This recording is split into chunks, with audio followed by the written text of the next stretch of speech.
3, 2, 1.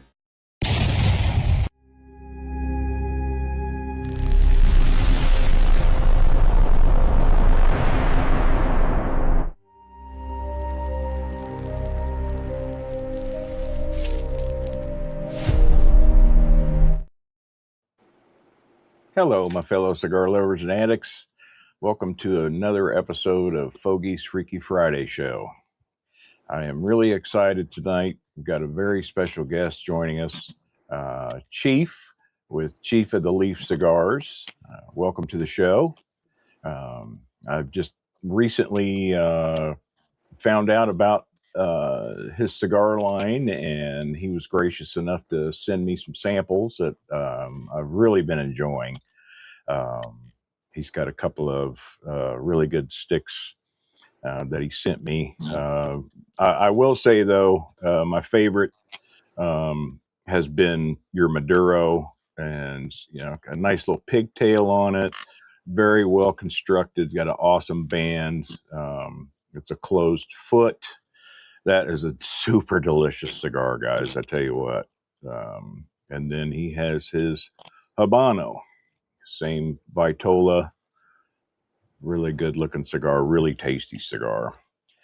So Ken, what do you think we ought to start out with tonight? The old Maduro? Yeah, hey, first, Sean, hey, I appreciate it to have me on, man. I'm super excited to not only, spend some time with you, but spend some time with your great fans out there that watch your show. So super excited to kind of share what we do here at Chief of the Leaf Cigars and kind of how that came about, and really, get to know you and all your fans out there that watch your show. So super excited about that. Likewise, got one of my rock steady guys, Bobby. Bobby, welcome to the show. And we've got Sprocket off leash. Welcome to the show. Glad you can make it tonight. Oh, well, thank you. I appreciate that, man. This is my my Death Star control room in my Death Star cigar bar in my house. Thank you. We've got Ron, Mr. Cash, one of my good friends. In fact, Ron, I was supposed to hook up with you, brother, but I came home. So I wanted to get back and do my thing. Enrique is joining us tonight. What's up, brother? Glad you could make it. So I'll tell you what, I'm ready to cut this thing and get lit up. I tell you, these cigars are so good, guys. I'm really impressed with the flavor profiles, just the way they taste, the way they smoke, and man, I'm really I've been checking out your website, and I encourage you guys to do the same. So it's Chief of the Leaf Cigars.com, and you guys can look at his stuff, and he's got some great merch. And but I tell you what, this Maduro, I'm really loving this. I mean, I'm kind of a Maduro guy anyway, and man, I tell you what, you really have an amazing price point on these cigars for how they taste. Yeah, Really so really that's good. that's the whole point, Sean. We wanted to make sure that we have a quality cigar that's premium with some long leaf filler, Nicaraguan, all rolled in a steli. That really gives you some value for what it is. A lot of my customers, they reach out and they're like, "Hey, Chief, wow, at this price point, why do I even need to go to some of these higher brands like Opus or a Toro Fuente?" But at the end of the day, what's important is that we provide a good quality premium cigar to our customers at a good value. Well, and that you're doing. Like I said, I'm really enjoying these. I mean, I've had a lot of cigars that cost a lot more that don't taste this good, near this good. Hey, I definitely understand that. So we got some more people coming in. We got Young. What's up, buddy? Glad you could make it tonight. We got Vron. What's up? Happy Friday. Happy Father's Day weekend, everybody. Absolutely. We got Donut Slayer. That's a Yeah, cool dude, name. it was good to hear from you. And I'm glad you could make it for the show. Yeah, it really is delicious. Tell you what, Bobby, this Maduro, I mean, even just straight off a light up, it's just full of flavor and just Yeah, what's kind of neat is, and one of the things I wanted was, having that closed foot so you can get that initial hit on it and just get that flavor profile right from the beginning with that leaf and that closed foot on that. Yeah, and it does. It's with that closed foot, I mean, you're getting that wrapper taste right off the bat. You know what I Absolutely. mean? And it's just fabulous. And some one of y'all lucky people tonight is gonna. I've got a couple of his cigars left. I'm gonna be smoking some more of the ones that he sent me tonight, but I've got a Maduro and I have a Habano. We're going to have a little contest later, and I'm gonna pick somebody to receive those, and then I got a couple other special giveaways tonight since it's Father's Day, and yeah, Enrique, those close foots are they're great, man. So, Chief, why don't you kind of tell everybody a little bit about, how you got into smoking cigars and how long you've been smoking and kind of what led you into, wanting to be a cigar blender and put out these amazing cigars. Yeah. So, hey, just a little bit about me, right? So, I'm the way I came up with the name of Chief of the Leaf is I'm a chief. As you can see behind me, I was a chief in the Air Force, just retired June 1st. Well, congratulations and Hey, I thank you appreciate for your that. service. Thank you. Yeah. So I did 35 years in the Air Force. I ended my career as a MASCOM functional manager for recruiting. So as you can tell, some tough times in recruiting the past several years, but we're doing a lot better now. So, but I'm excited to retire. 35 years was a great career and excited. So that's how we came up with the name Chief of the Leaf. Uh, I've been smoking cigars like literally ever since I probably joined the military. So in my young 20s, I joined right out of high school at 18 years old. Story goes, a bunch of my buddies and probably a couple of them are even on here. Maybe they're all police officers, and we were all in the Air Force Reserve at the time. Hey, I appreciate it, Bobby. Hey, and we were all in the Air Force Reserve at the time before I went full time active duty, and we would go to the American Legion. And in the American Legion, you can light them up, and we used to get shrimp and ribs, right? Shrimp and ribs Yeah. for $10, and we would just light up cigars. And back then, I wasn't much of a cigar smoker. In my early 20s, I probably smoked the acid Cuba Cubas or whatever. And Yeah. as the years went on, my palate changed, and my love for cigars even grew even more. I had a couple deployments. I deployed to Oman. I deployed to Iraq, and those Cigar for Heroes. I don't know if you ever heard of that organization, but it's a great organization. They sent a bunch of cigars out to the troops, and we'll be deployed out in the desert somewhere, and we get this Nice. little shipment from Cigar for from them, and pass them out and smoke cigars. So I've been smoking cigars for probably 30 years, and so Wow. I have a love of the camaraderie, the fellowship that you get with smoking a cigar. The different personalities that you meet, the stories. Because hey, Sean, everybody has a story, right? And Absolutely. I everybody mean, has a that story, and everybody wants to tell their story, and I love to hear it. So and when you're having a cigar and you have that fellowship and you're smoking it, and you guys can sit there and tell war stories or just tell your stories about what's going on in your lives and what's going on, the successes, the the trials, the tribulations, all that stuff. So that's really the love that I have. Right on. Ron says, thank you for your service. He said he has a nephew in the Air Force 20 plus years and a son in the Army 7+ years. Well, awesome. Hey, Veron Cooper, hey, we appreciate your nephew that's been in the Air Force 20 plus years. That's awesome. It's all downhill after you get 20, right? 20, you can pull the plug anytime. I waited a little while. I did 35 total with 20, Wow. 23 active years. So, but yeah, it's been fun. And hey, look, I love our service members. If any of you guys out there, are service members, Veteran 10 promo code will get you 10% off the cigars. I definitely support every veteran out there. It's not easy to raise your right hand and take that oath of enlistment. So we appreciate those out there that are serving this great nation. That's for sure. Absolutely.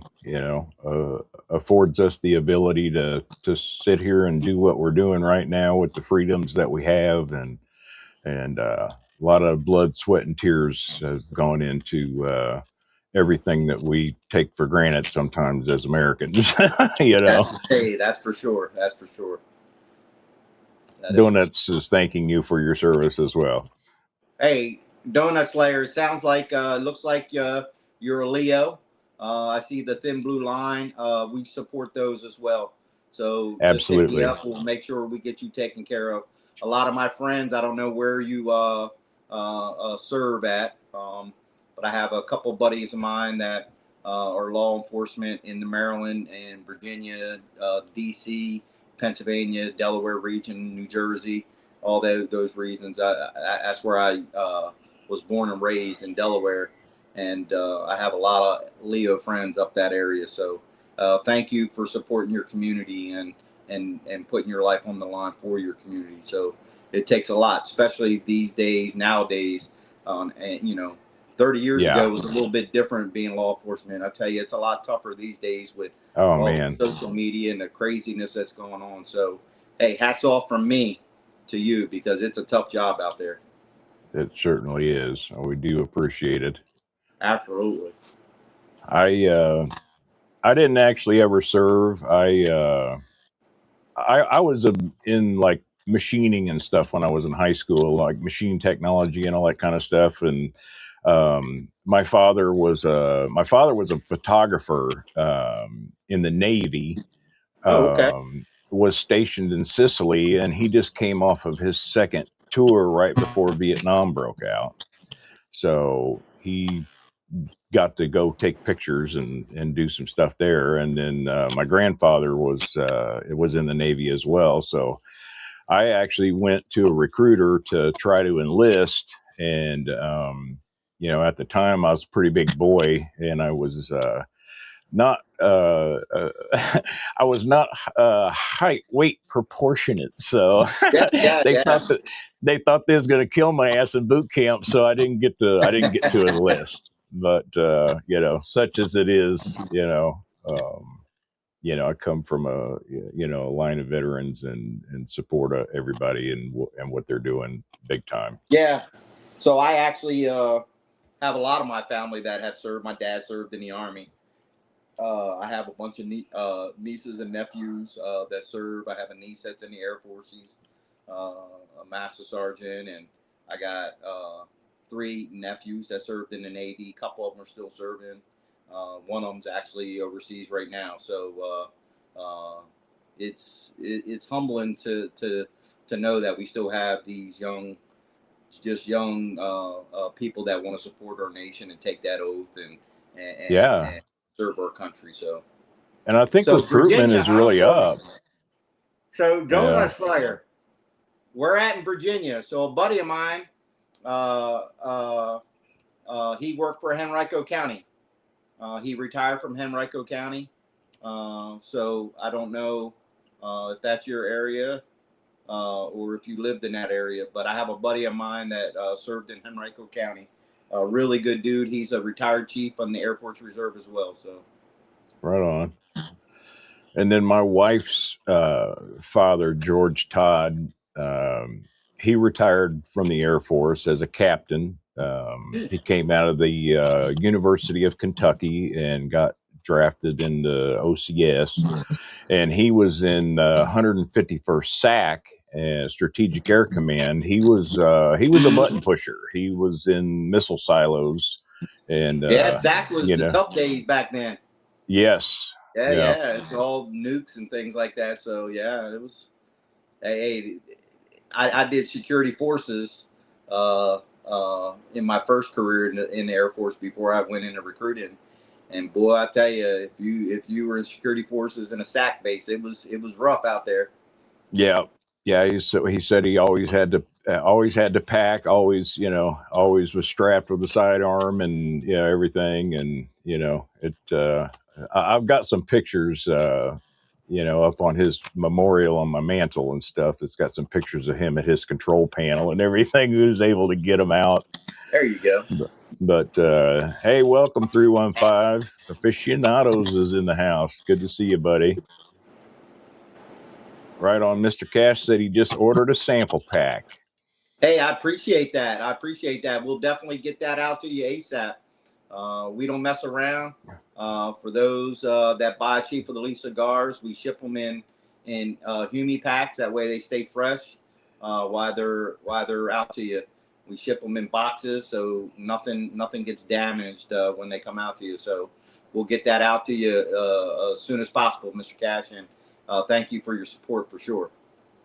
Yeah, in fact, the stuff that you sent me, I got it really quick, and really nice bags and everything, and it was packaged well, and I was really excited to get them in. You gave me some nice stickers and stuff like that, and Yeah. I'm gonna pass some of those along on my giveaway tonight. Throw a little bit of the swag out with the cigars as well. Absolutely. Yeah, the stickers come in great. I always try to throw a couple stickers in the box because, if you have a travel humidor or something like that, you put the sticker on the travel humidor or something. But it's kind of Oh yeah. That's what I do. Well, I actually took one of them. So I just bought a new truck not too long ago, little 06 Ranger that I've been got it all fixed up, and I call it Dirt Vader. It's my little FX4 off-road Ranger, and I call it Dirt Vader. And I've got I got one of your stickers on my back window. So there you go.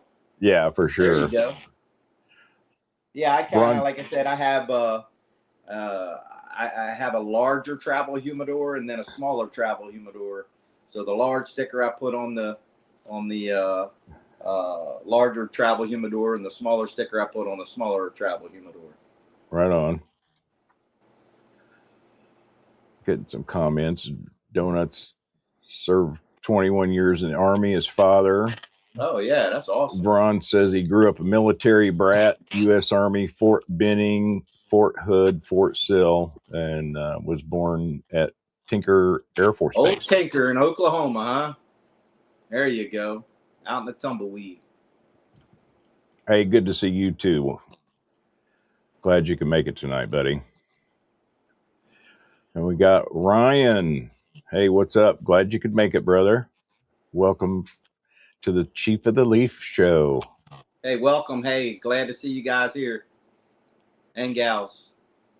We appreciate you tuning in and your fellowship for sure. So absolutely.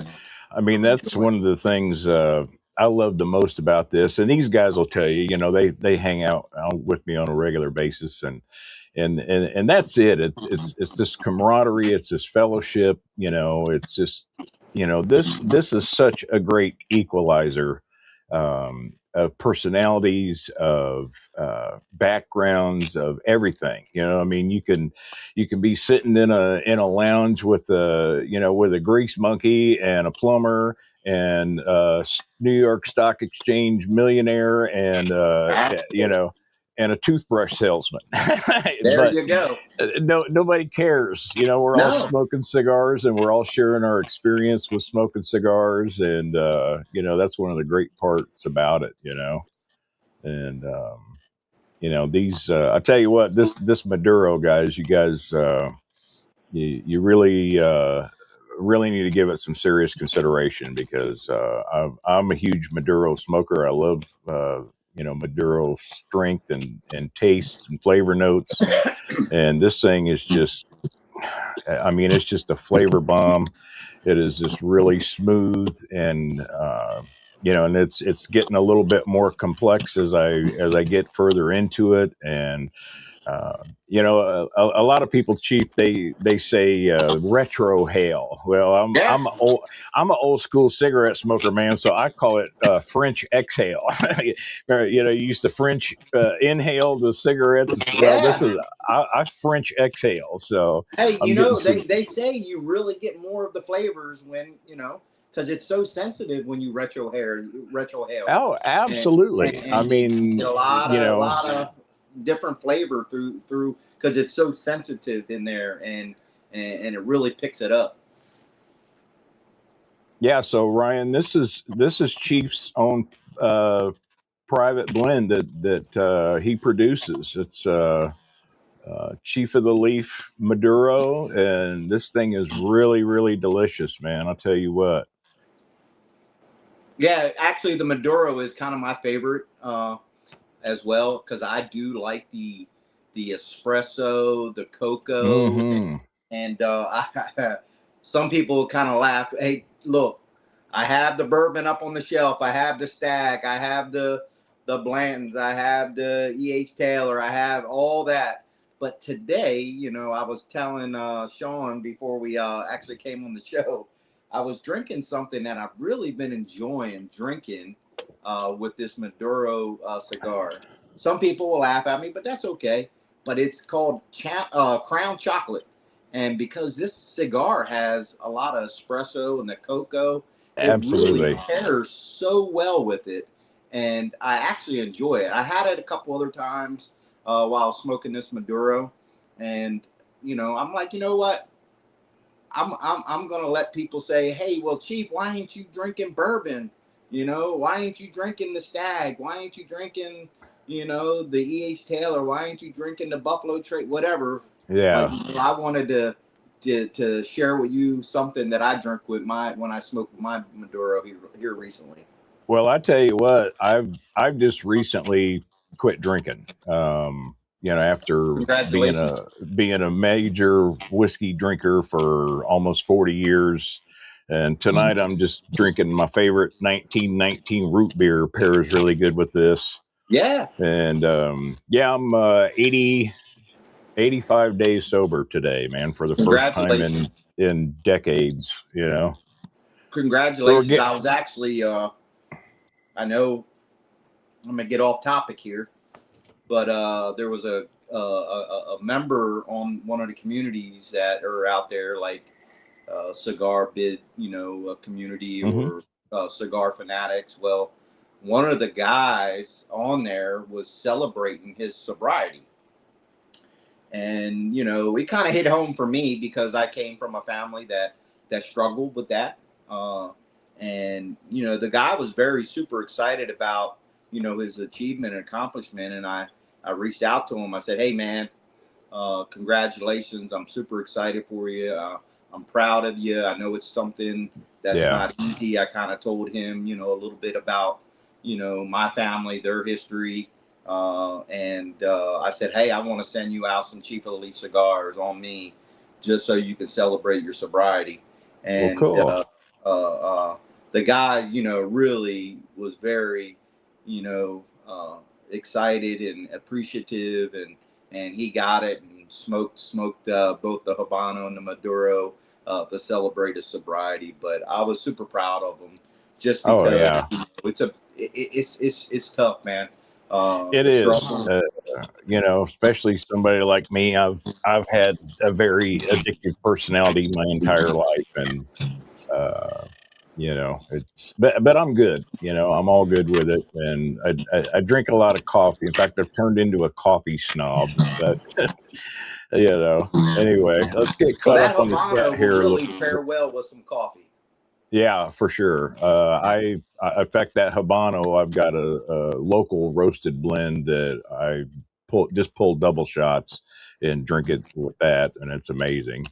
But we got some questions coming in. So 315 says, "What's the makeup of that Maduro?" Yeah, so the cigar, if you go out on chiefoftheleafcigars.com, it kind of tells you all that profile and what it is. But it's in a nutshell, it's long leaf. It's all long leaf filler. Uh, uh, it actually is rolled in Esteli, Nicaragua. Cool. Yeah, so it's a really nice wrapper.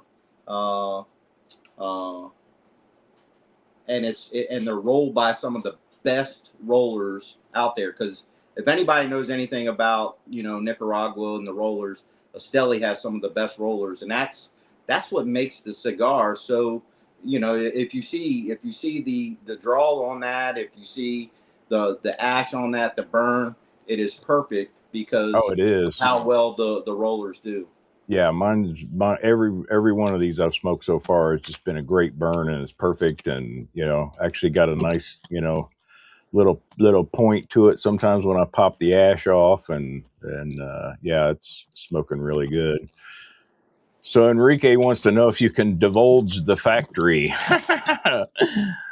The only thing I can tell you is I work with straight with the people down there in Esteli, Right Nicaragua. on, right on. Yeah, and Ryan, he covered chiefoftheleafcigars.com.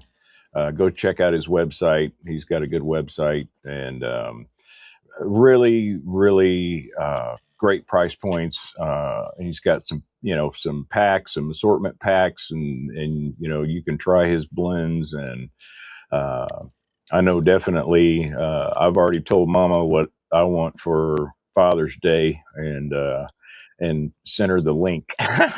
There you go. There you go. And like I said, hopefully everybody, even if you're not a veteran, we'll definitely drop I'll drop a code in there for everybody so you guys can get 10% off everybody watching the show today.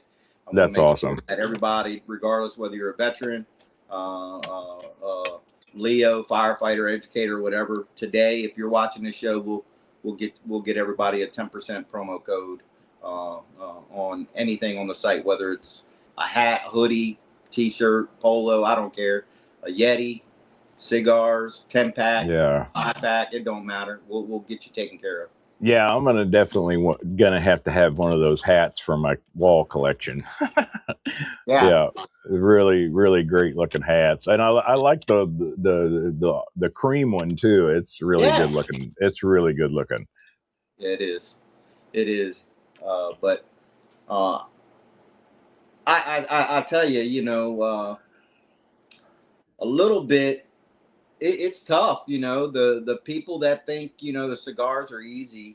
So I retired officially June 1st, and I launched my website May 1st, and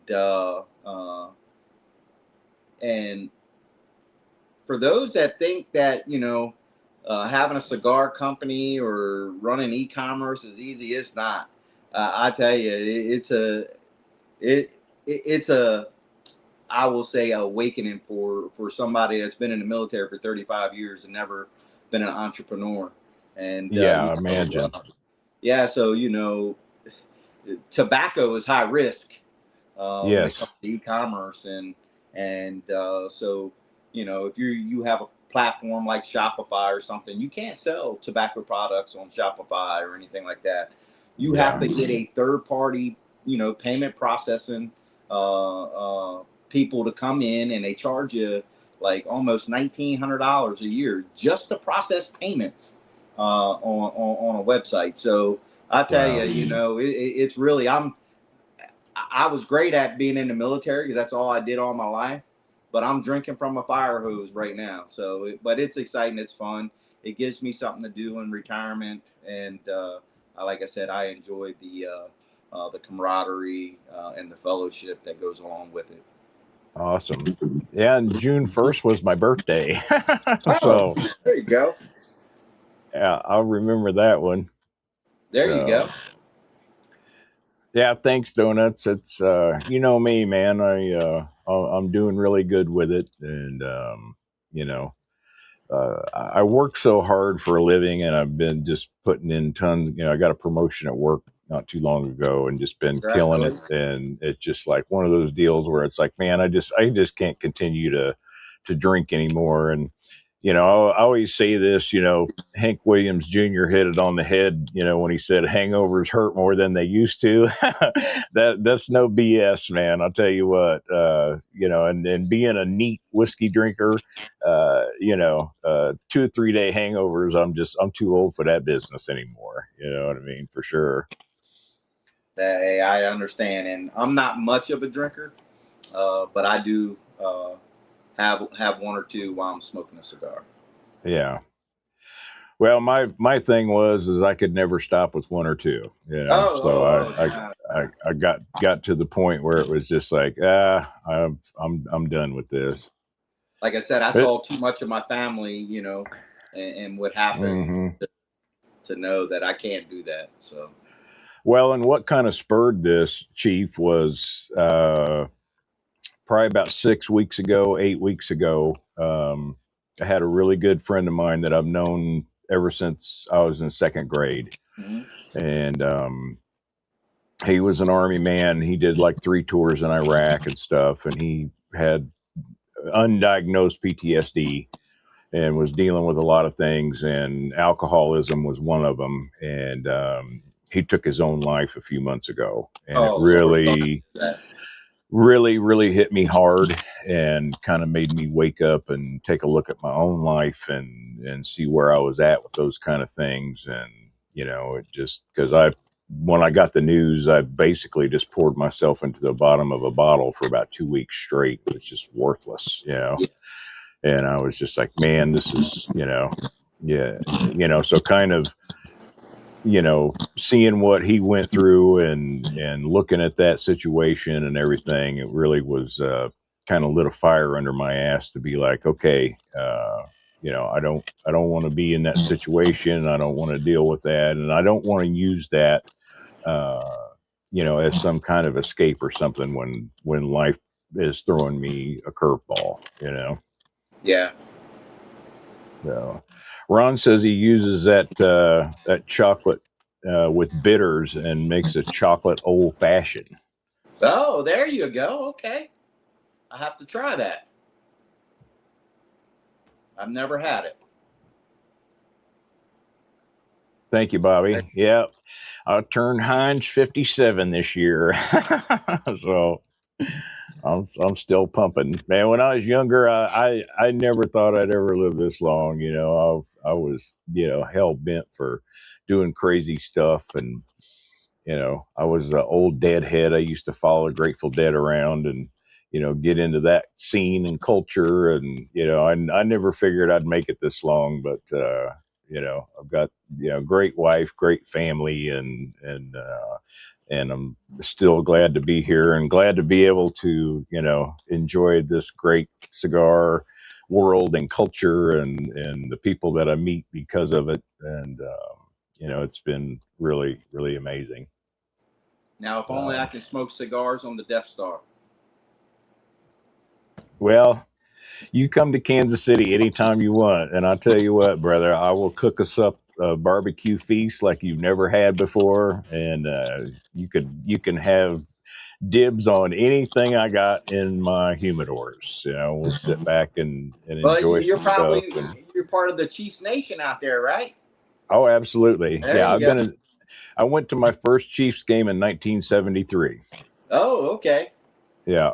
Oh, I've been a Chiefs fan my entire life, and you know, through a lot of those hard years where it was just brutal to be a fan, I never jumped ship. always supported the Chiefs, and it was really great for that run that they had, and it was worth the wait. It really was. There's nothing like the excitement of a team that you've loved and supported your whole life ever since you were a kid. When even a Super Bowl, much less three. Right. So Right. it was pretty great. Well, thank you. I appreciate that, aficionado. I really do. Yeah, Bobby, I'm not quite up there with you, but that's all part of it too. I'm trying to get a little bit more healthy, and now if I could just get off these damn cigarettes, that's my next thing. But I couldn't quit drinking alcohol and quit smoking cigarettes at the same time. You know what I mean? That would just be too much. But I have been doing really good with it. And, I was smoking a pack a day at least.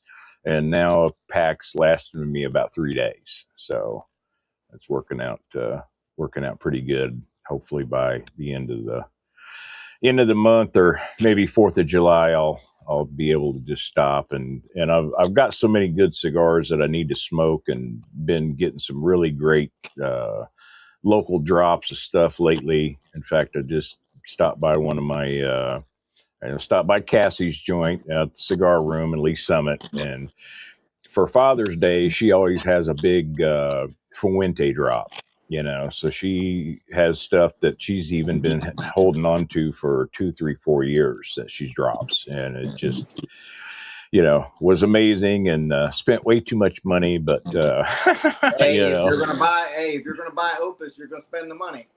well, you are, and I do love my Opus, and I do smoke a lot of them, and but I just I don't know. I collected vinyl records for my whole life pretty much, and not too long ago I sold my collection. I just kind of got it just got to be too much work, and then when I picked up smoking cigars and stuff, having all that ash and all that stuff, and then just trying to keep with all the static that creates and everything. But anyway, make a long story short, so um, I basically made roughly $14,000 off of my record collection, and I've had that as expendable income for my cigar selection. So there you go. yes. So I don't mind, spending a little money on some good cigars, but it doesn't have to be expensive. And I mean, your cigars are very much representative of that. That you don't have to spend a ton of money to have a great stick and really enjoy it. Yeah, I mean, I'll even tell you, even though I have my own cigar, and I probably smoke all my profit, but I'll tell you, one of the better cigars out there for my palate, you could get for $5 a cigar. So I don't know if you ever smoked a New World Oscuro, I but have it's a New World. It's got the red label on it. the AJ, But it's AJ Fernandez. Yeah, absolutely. Yeah. It's an AJ Fernandez cigar. But, you can get them on these sites out there, and, about $5.20 a cigar. And for $5.20 a cigar, it's probably one of the better cigars at that price point that I've ever smoked. So definitely, if you haven't smoked an AJ Fernandez New World, I'm giving you a clue. That's a really, really good cigar at that price point. It's really surprising. I mean, you can definitely grab a bundle of those and it's not killing you, and then you're not having to get into your good stuff all the time to enjoy a great cigar. And I tell you, when I go golfing, that's definitely in my box. Even though I have my own cigar, but I'll definitely smoke me I'm a cigar aficionado, right? I smoke everything. If I turned you around my humidor and you saw my humidor, you'd be like, oh my gosh. So I got a big old ratchet Mon 2800A, and it's filled to the gills, and I have another humidor. And matter of fact, I think my brother was on here earlier. Sprocket Mm-hmm. off, and I picked up another Ratchet humidor down in the Tampa area. He's going to pick up for me. I got a Oh really good man, deal. I'm waiting to pull the trigger on one of those. I'm getting pretty full. I think I'm pushing 600 cigars now. But so like you're saying you've been smoking a long time. You're a cigar aficionado. My cigar journey just started back October of 2024. Oh, So okay. I haven't been smoking cigars that long. So I'm not a cigar aficionado, but I am a cigar aficionado. There you you know? go. I like that. Yeah. I like that.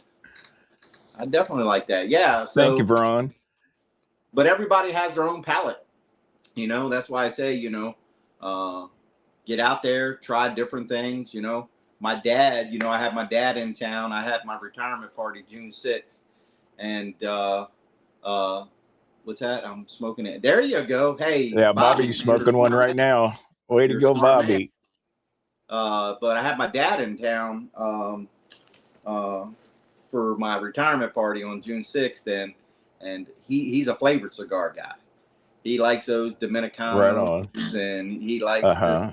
the legends or whatever. So for Yeah. Father's Day, I didn't even send him my cigar. I sent him a bunch of the flavored cigars. So he likes that. So, but that's okay. He's 80. He's born in 44, so it'd be 82 this year, No, and wow. he's still kicking it, and That's he loves awesome. to have a cigar. And when he comes down here, he's just tickled pink to sit out in the lounge and smoke a cigar with me. Oh, I bet. I bet. I mean, I always talk about, the thing that I love the most about smoking cigars is the fact that it forces me to slow down. I'm allotting a block of time to enjoy some fine tobacco, to savor, to just slow down and relax. And the world, it comes at us so fast all the time, and even worse now than it was 30, 40 years ago, when things were simple Yeah. and slow, and now it's just fireball just coming at you constantly. But I love being able to grab a stogie and sit down, and a lot of times I'll get up early. I'll wake up early, Yeah. give me A nice, like, nice Connecticut. yeah, I smoke a lot of. I'm a huge Dunbarton fan, and I smoke a lot of the Sober Mesa Brulee Blues, and I'll have Well, one of those. I'm gonna give you a hint for a good morning cigar here. Okay, I'll give you a good drop on it. But for all you ash people, before I drop it, there's the ash on that Maduro. yeah, look at I that, know a man. lot of people love, what kind of ash a cigar will produce. Well, that's a Yeah, nice white ash right there. So, it surely uh, is. but I'm not really an ash guy, but I definitely wanted, while I was on here to show your viewers that, hey, if you're an ash guy, it'll definitely draw a nice ash on these cigars. Yeah, amazing construction on Yeah. these, man, for sure. But so, I'm a military guy. So one of my favorite Connecticut blend cigars is from uh, a military-owned company. I don't know if you ever, smoked a Southern Draw Rose of Sharon. Oh yeah, I've got several in my humidor, Okay. and in fact, I kind of like the Desert Rose because I like the Bellicoso. Okay. Yeah. But the Rose of Sharon is one of the most smoothest, creamiest cigars out there. I mean, it's a It great it early cigar.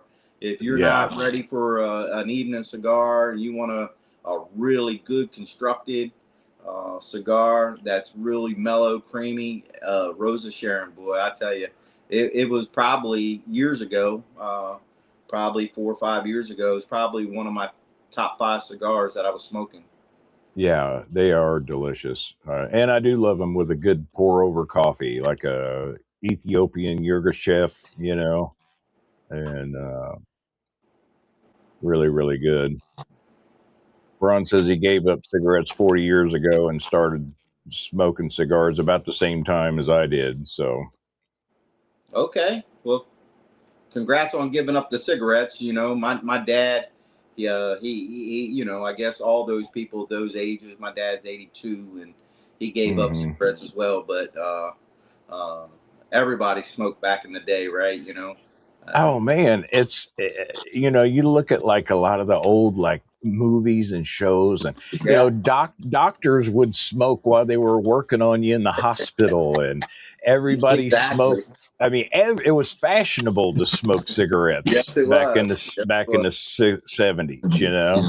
That's Yeah, it. Bobby, wasn't that a good ash, man? I'm telling you, these things are built really, really well, and I have just really enjoyed smoking them thus far. And like I said, I've got. I want to give a couple away. I've got some. I got two left out of the 6 pack that you sent me, and thank you for that, by the way. And so I've been doing some thinking.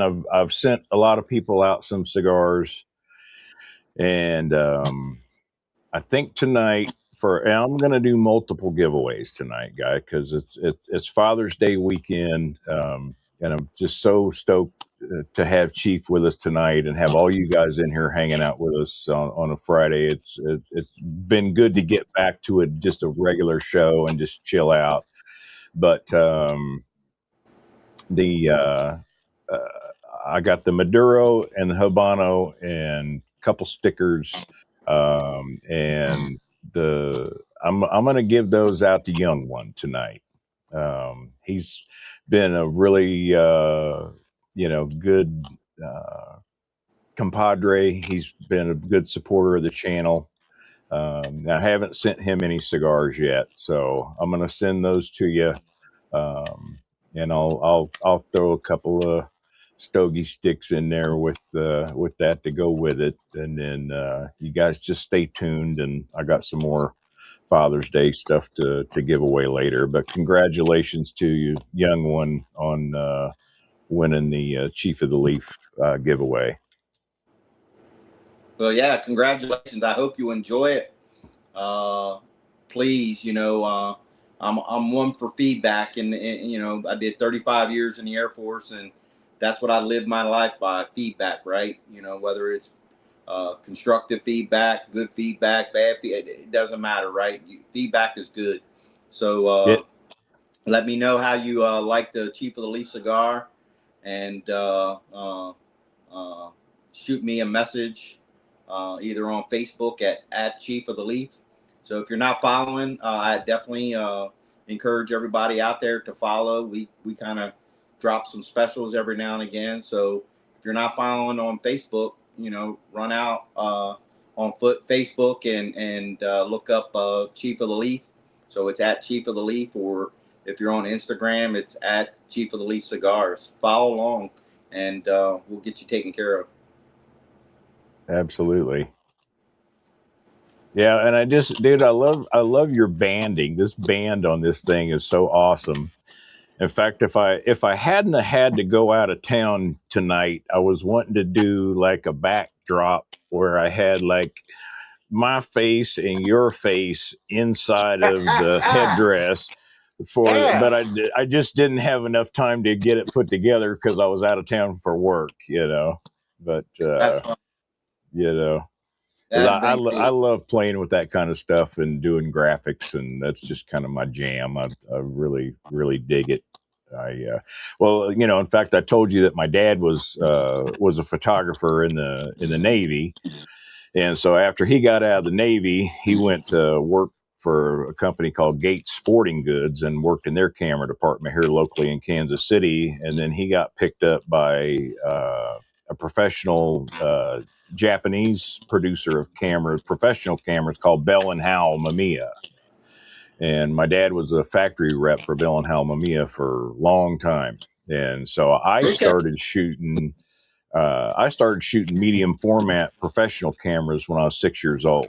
In fact, That's cool.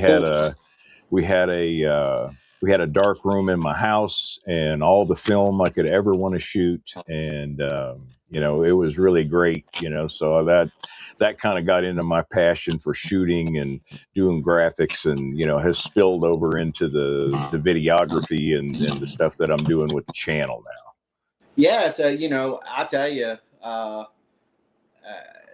I never really was big into, you know, the digital stuff, and when I launched, you know, this website and all, uh, I reached out to a high school friend. Uh, Her name is Katie Wilbur, but she owned this company called Marketing Mama.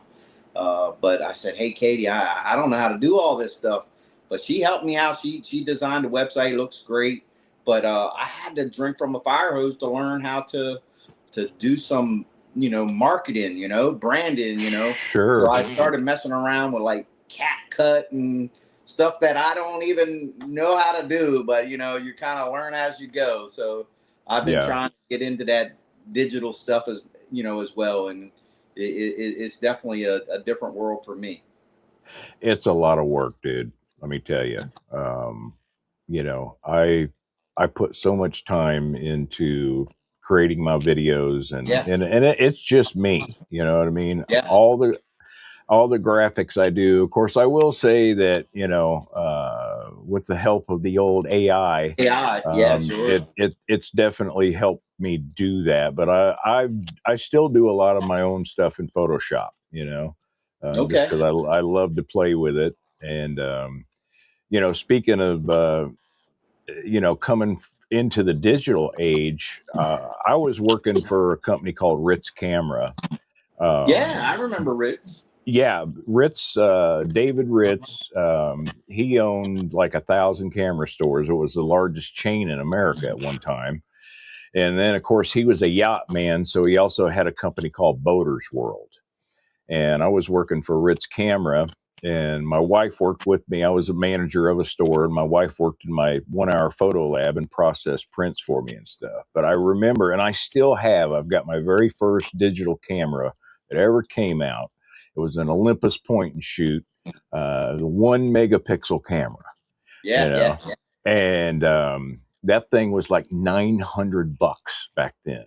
And something. Now you got an iPhone that has 20 oh pixels. yeah, yeah. But I when when digital came out, I was like, oh man, you know, everybody would always ask me, is digital going to replace film? And I'm like, no way. You know, they're never going to be able to produce the lines per millimeter of resolution that film does. You know, well, I was wrong.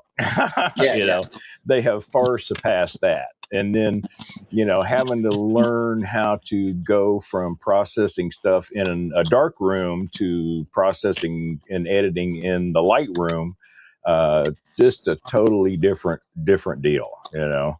yeah. But So, so question for you. So, you know, I'm close to your age. I'm 53. Be 54 in September. Uh, so, did you work in a Boscov's? Because didn't Ritz have a lot of other camera places in Boscov's? well, he just went on a buying binge. You know, he bought a lot of those. He bought a lot of Wolf camera stores, and he had them all over the place. He had them in malls. He had them in strip Yeah, malls. that's what I Uh, was. but but yeah, that was the store that I had was in a mall that was called Town East in Wichita, Kansas, and I started working there, and then they built one out in Town West, and I took that store over and started it, and then I did so well because I'd been in it my whole life that he had a store down in Tulsa, Oklahoma that was actually a Ritz Camera Boaters World combo store, 55,000 square foot store. Oh And wow. yeah, and it was it was the largest store in the chain of 1,000, and I got to go manage that store for a while, until my wife and I realized that we didn't have no oil money and we didn't have any business being in Oklahoma. You know, so Yeah. we got out of there pretty quick. You know. Well, I think one of your viewers was. had somebody from Tinker, Oklahoma. Yeah. Yeah. I think it was donuts, wasn't it? No, I can't remember. But one of them, they said they were stationed a few places, and I Oh, think it was one. Vron. It was Vron. Yeah. Yeah, yeah. There you go. Yeah. Yeah. It was born at Tinker. There you go. Yeah, I was born Exactly. there. Right Yeah, on. born at Tinker. Yeah. Yeah, we spent a lot of time at McConnell in Wichita. In fact, our house that we lived in was right in the flight path for the strip, so we'd just get to see stuff taken off. And they had a B-1 bomber squadron down Yeah, there, I think Tinker. I and think Tinker has the same thing. I think Tinker has bombers there. yeah. In fact, craziest thing I ever saw, they had a really bad tornado come through the base, Mm-hmm. and they had one of the B-1s that was still out when the storm hit, and it picked up one of the B-1 bombers and threw it into one of the wings of the hospital. Oh And wow. just, yeah, it was bad. But man, I used to love that. And they was always having air shows and stuff, and got to see these crazy freaking giant cargo planes coming in from like Russia and stuff that had like, 8 double sets of wheels on each side, looked like tracks landing these big old cargo planes, and got to see some really neat aircraft down there, for sure. Yeah. Speaking of the bomber, hey, my heart goes out to the 8 people that passed away on that accident out there in Edwards. That's a tragic accident out there. My Man, goodness. for sure. Yeah. Yeah, hearts and thoughts and prayers go out to them and their Out to all families, the and yes. and making the ultimate sacrifice in the line of duty. Yeah. One of the things I do. Hopefully, you guys that are watching the channel, you go out on the website and one of my buddies, uh, um, donut guy, I said I had a buddy. He worked for Anne Arundel County Sheriff's Department. He was on SWAT there. Well, his son was one of the 7 Marines that died in the Hawthorne accident, in a mortar accident out there, and Oh 10% wow. of proceeds go to his foundation. So 10% of the proceeds go to the Taylor Wild Foundation. So they do a scholarship every year, and they do a golf tournament out there every year. So I definitely, Wow. yeah, it's. I'm amazed at the sacrifices sometimes these individuals make, and it's very humbling for sure. My heart goes out to all those families. Well, man, that's really awesome that you're doing that. I mean, they can use all the help they can get, and the fact that you're just keeping them in mind, and Yeah, giving a little back to support your fellow servicemen and families and stuff. That's really a really honorable thing, man. I commend you for that, Chief, for yeah, sure. that's the least I can do. I can tell you, that is the least I can do. So, how many you have out there watching? I don't know. I don't see the viewers. I want to hear what they're smoking right now. Yeah, everybody give us a check-in. We've got Yeah, check in. Tell me what you're smoking right now. we've been bouncing back and forth. We got 9 in here with us right now, and it kind of fluctuates back and forth as the feed gets it. But yeah, everybody check in. We know what we're smoking. What are you guys sipping on tonight? What are you guys smoking? You guys got any I love talking banger cigars. any bangers that you're looking forward to smoking on Sunday? Hey, Wigwag, My welcome, Father man. Blue. I seen you pop in earlier. Good to see you. Glad you're here. So Yeah, I like that. Wigwag, Chief's got a question for you. So out of the My Father lineup, what's your favorite My Father? I know mine, but I'd be curious to know what yours is. Is it the blue, Is it the new one that came out, the La Talif? What is it? The one that just came? I got a couple. I just smoked one the other day. That Uh, lot of Leotard or whatever it is. Teal Tad, Yeah, or whatever it is. yeah. Uh, my favorite is the La Bajou 1922. But I'd be curious to know what My Father is. It the Judge? You know, what's your favorite My Father lineup in the My Father lineup? So Enrique's smoking the El Mago Mr. Almond. Okay. And Aficionado just finished the Crown Heads Juarez. Nice. So the 6x50 54, that's what mines are 5.5 54. So My Father Judge. Okay. Yeah, that's a good stick. Yeah. You know, it won Cigar of the Year. Yeah, it was a couple of years ago, right? A couple years ago, yeah. Yeah. Sure did. Yeah, I like the La Bijou. It's good. Yeah. For sure. Oh my, that is packed with flavor. So blue at the you moment. like the blue? Yeah. Yeah, the 1922 is legit. I like the blue simply for the fact that it's got a fresh take on Honduran tobacco. A lot of the other Honduran cigars that I've smoked, you know, some of the, you know, Carrillos and some of the other guys that make the Honduran cigars, that blue, when it came out, it was just, it was refreshing to have something a little bit different come out of that Honduran tobacco. And I think they nailed it with that cigar for sure. I have a box in my humidor too. You know, I have a few humidors, but I have a box of blues.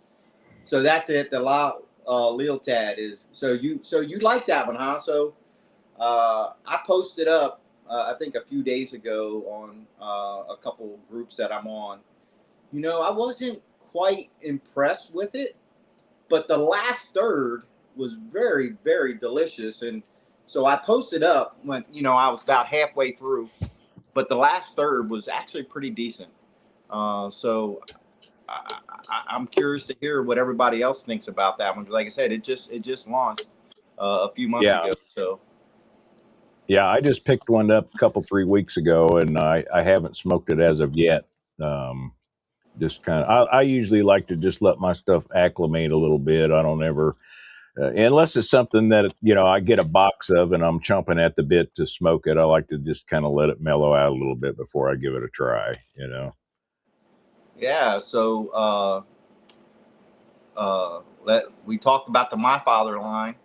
So how about the Padermo? What Padermo is everybody's favorite?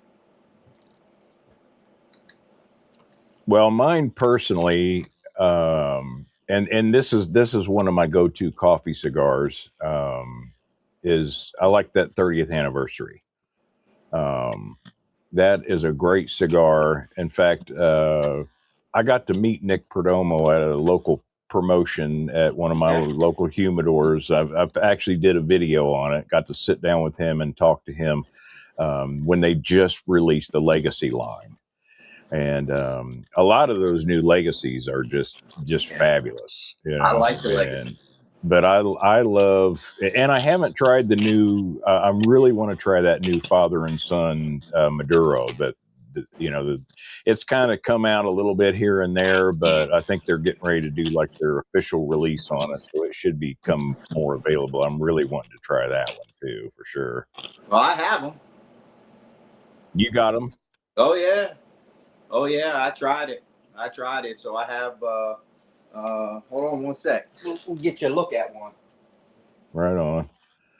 Donuts has got the Perdomo Fresco for Sunday, maybe.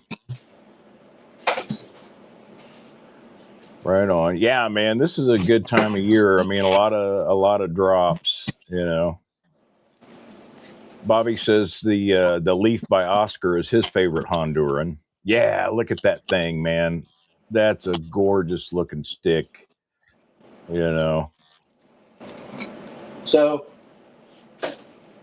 I tried it probably 2 weeks ago. when it launched, and it's a really good cigar. It actually really is. I definitely Perdomo. The Legacy is a really nice cigar. I really enjoyed the Legacy, but I'm with you. I like the 30th anniversary. I really enjoy that. I enjoy the champagne. Back in the day, I will tell you, 10 years ago, I would smoke a champagne twice a week. Wow. I was really enjoying the champagne. But as my palate has changed over the years, which everybody's palate will. Sure. I've been drawn more to the Maduro. I like. I don't know what I know you like a Maduro as well, but I like the espresso. I like the chocolate. I like the pepper. Yeah. So I enjoy those blends. So for sure. Enrique says a bit of spice and sweetness above the blue. Yeah. So has anybody out that's watching right now? Has anybody tried this one? The father son. Anybody tried that? I'm hoping to. I want to find it in the wild, and I travel a lot for work, so it's like I want to find a box, In fact, I did, when I was up there, I bought he's saying the Legacy, the Sun Grown, Lot 23. and and I got Nick to autograph a box of those for me. Oh, okay. And so that's one of my prized collection boxes is the one that and he was talking about, because I asked him about the blend and how he was talking about how his son Nicholas, basically kind of came up with that idea and everything with the Legacy, and that was part of the celebration for his 60th birthday. Yeah, good family, very good family, just a very good family. The Perdomo family. Nick Jr. Just a great family. They do a lot in the industry. That's for sure. Bobby says the Perdomo Habano barrel aged Maduro. Right on. That's your favorite, Bobby?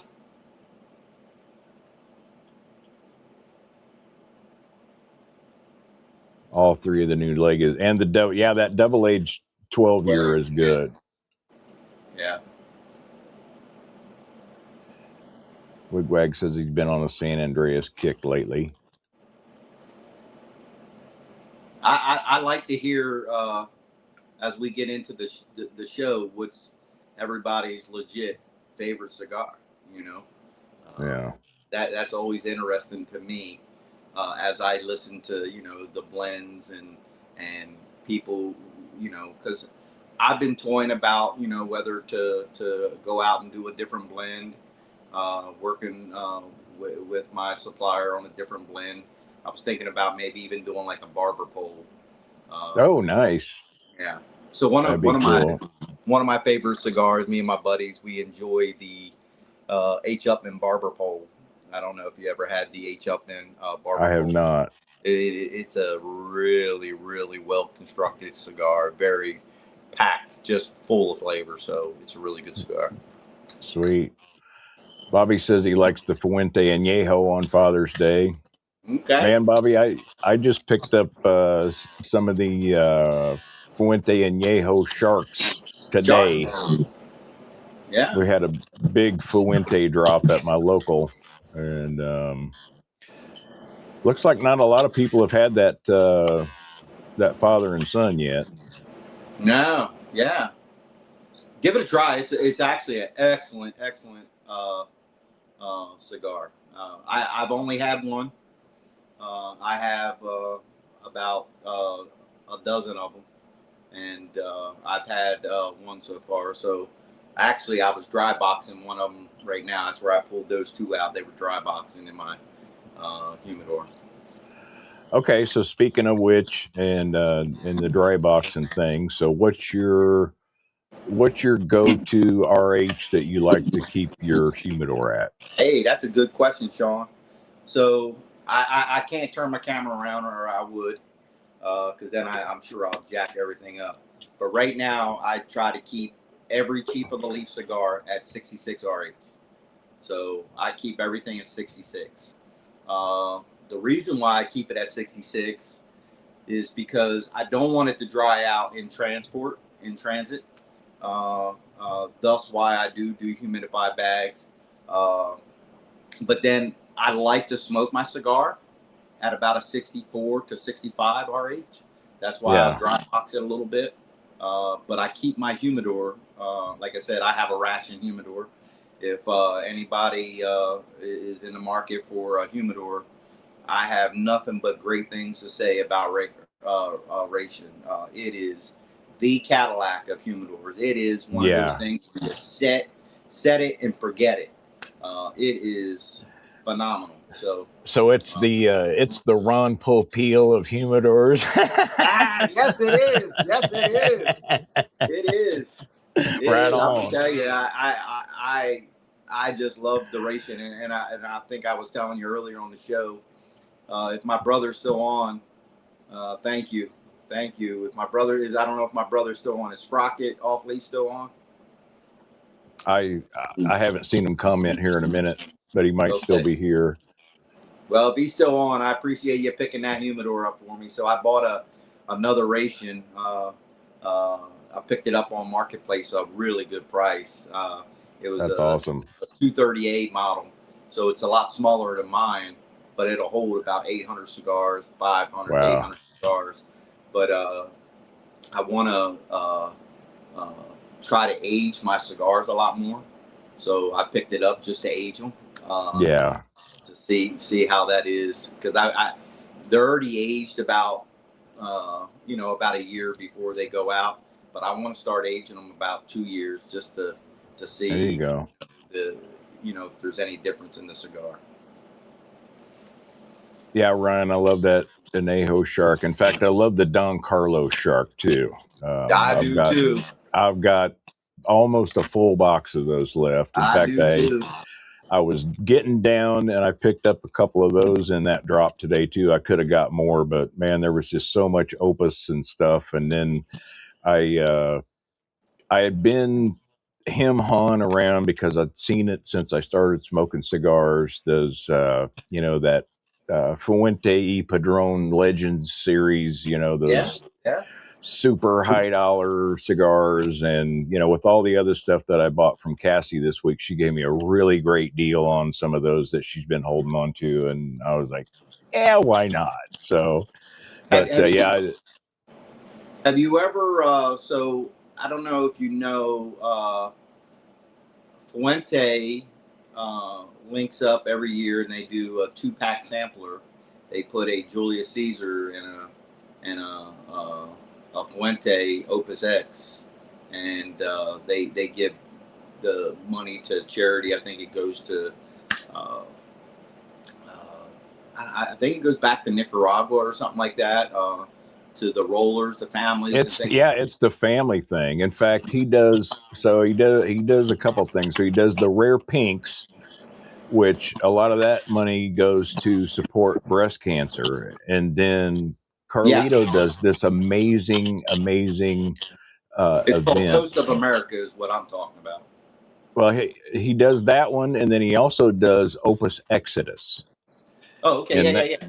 That's that thing is it's like $1,500 just to get a ticket to get into that thing.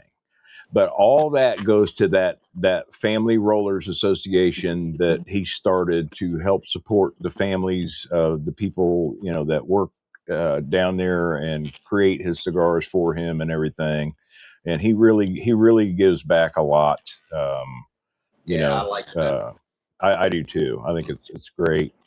But if you haven't tried, I pick them up every year. It's called Toast of America. I'll have to look for that. Yeah. Has anybody on your channel had any of the Toast of Americas? Any of you guys tried that or been able to get a hold of it? If not, I highly encourage you to start collecting them for sure. And it's for a good cause. So you guys can go out on Chat GPT, right? That's our new favorite friend, and Yeah. Coast of America, give you all the information about what they do. I wish I had my laptop here. I can give you the whole story about it, but it's an excellent story.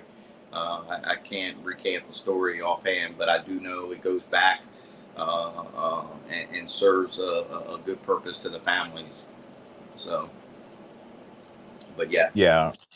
And I'm all about that, you know, and I don't mind paying a little extra premium. Number one, for just great cigars, you know. Yeah, I was But going to say uh, you have a Diamond Crown Julius Caesar in it, and then you have a Toro Fuente Opus X in it.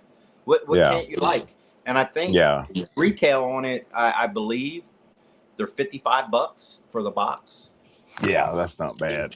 I think I have a bunch of them in my humidor. I'll pull it out in a little bit and I'll show Does it everybody. come in like a little coffin box? Mm-hmm. It Yeah. sure does. Okay. Give me a Okay. second. I'll get it and pull it out Yeah. and Go ahead. show your fan base. Yeah, aficionado. I'm right there with you, man. So you know, I've got 65 packs in everything that I've got. You know, because I usually and everything that I have, it usually smokes right around 62. You know, 63. So I like keeping it a little bit lower. And they just seem to smoke better. You know, around and under the 65 mark. So this box here, the white box, that's the 2024, and then this is the 2025 one. So they come in, like you say, the coffin boxes. But I know you probably Right can't see on. it well with my camera. Yeah, you can see it pretty good. But it's a really good tribute. If you guys don't know the story about it, I highly suggest you look it up and definitely support it. It's for a great cause. I get a box every year, and they just sit in my humidor. But I just pulled out the last two. I think I have probably the last 6 years sitting in my humidor. So That's nice. Yeah, so like I said, I haven't been in the cigar world that long, and I have got a lot of cigars that I have bought that now got a couple years of age. And you know, when I first started seeing all these guys talking about, oh, you know, had these for couple a year, age them for, and I'm like, what? How, you know, and I you just didn't. pull it out, and the wrapper's all yellow, and Yeah. So it has some I've age been to it. going back through some of the stuff that I've been aging and finding that, you know, some cigars don't need the age, you know, No. and some brands. And I'll tell you, you know, we've been talking brands. So I'm a huge Dunbarton guy, but I also love, EP Carrillo, you know, Yeah. Ernesto cigars are really great. In fact, I just got that new deep blue that they just released, and that is a dynamite cigar. And I can't stay out of it. And they are ready to smoke right out of the box. And rarely does he have cigars that he puts out that you just can't get right into them. You know. One of the things I like about EP is they support the military too. They actually have a cigar that they came out that tributes to the military members. It's the And Battleborn. Battleborn, yeah. Yeah, So I bought a box of those, yeah, and yeah. it even came. It came with a cool EP Creo dog tag. There was Yes. 2,500 boxes, Yes. and yeah, it was. Yep, those are really good cigars too. Yep. So how you enjoying that Maduro so far, Sean? Man, I'm loving it. I mean, I'm gonna nub this thing. I got my number on. Hey, look, I'm a number guy. If it's a good cigar, I'm a number guy. Yeah, yeah. I really enjoy it. In fact, you know, like I told you, I'm a old deadhead and an old bud head, and I still nub my stuff with my good old trusty hemostats. So funny story, right? So I told you I have my retirement party June 6th, And my dad, he's a wild child. Oh man, my dad, 82 years old, he's just a wild child. Well, he comes and he brings a. You ever see them yellow corn cob things that you put on the end? Oh yeah, yeah. So he brings that out and he starts nubbing his cigar with a corn cob thing. I'm like, Dad, what are you doing? He's like, hey, a number is a number. I'm using this as my number. Yep. He Well, just, and I've got one of those humidity tester things too, oh, okay. and Is a it lot pretty of times accurate? yeah, it seems to be, and Okay. but it makes a good number because it's just got the two little. I can just poke them in there, and then you got a handle, and you can set it down on your ashtray, and it just holds it nice, and I use that for a number every once in a while too. There you And go. I've seen a lot of cool ones. There's a lot of dagger looking ones Yeah, and stuff like that. Really neat. Stuff we can geek out on. Just that's right. more shit to spend money on. Yep. Yeah, that's for sure. But like you So were saying earlier, about how this whole thing that you've gotten going, and the money that you're making on it and stuff kind of supports your own habit. it does. It does. Um, I've always been that way. It's like I've always tried to somehow monetize my hobbies. Um, and if nothing else, I get to play with it and I get to do it for free, basically. And I think you but think like I do, Sean. yeah, well, you almost have to, especially you get into stuff and then it's like you dump thousands of dollars into a hobby, and then you're done with it, and then you move on to the next thing. But if I can offer any advice on that, is whenever you get into something, whatever you're going to do, buy the best that you can possibly afford, maybe even a little more, because when you do want to jump ship and go to something else, at least you can recoup a little bit of money out of your old hobby to kickstart your new one. And that helps. I would tell you, I was talking to my wife. I almost bought a cigar lounge. It was about 2 years ago, here in Middle Georgia, and it just wasn't the right time. And it's doing really well right now. And so I told my wife, I was like, I spent a lot of money with the cigar hobby, and how am I going to save myself on some taxes? And I said, maybe I will get into my own cigars. And this is about 18 months ago, and I started reaching out to some of the people that I knew, that knew people, and I reached out and I said, you know what, I'm going to create my own blend of cigar and try that out, and just for the tax break, that's all I really wanted. But it Right really on. kind of took off and really turned out more than what I ever even envisioned. And I do what I love to do. So now that I'm retired, and now I can go play golf and smoke cigars, and I get some tax breaks that go along with it. Right on. Yeah. So Donut says the corn cob thing. There you go. Vron uses his all on his Swiss Army knife. There you go. Hey, I got to ask you guys real quick. Are you guys picking up any kind of feedback off my mic? I'm picking up just a little bit, or my mic might be a little hot. I hear Let you me know.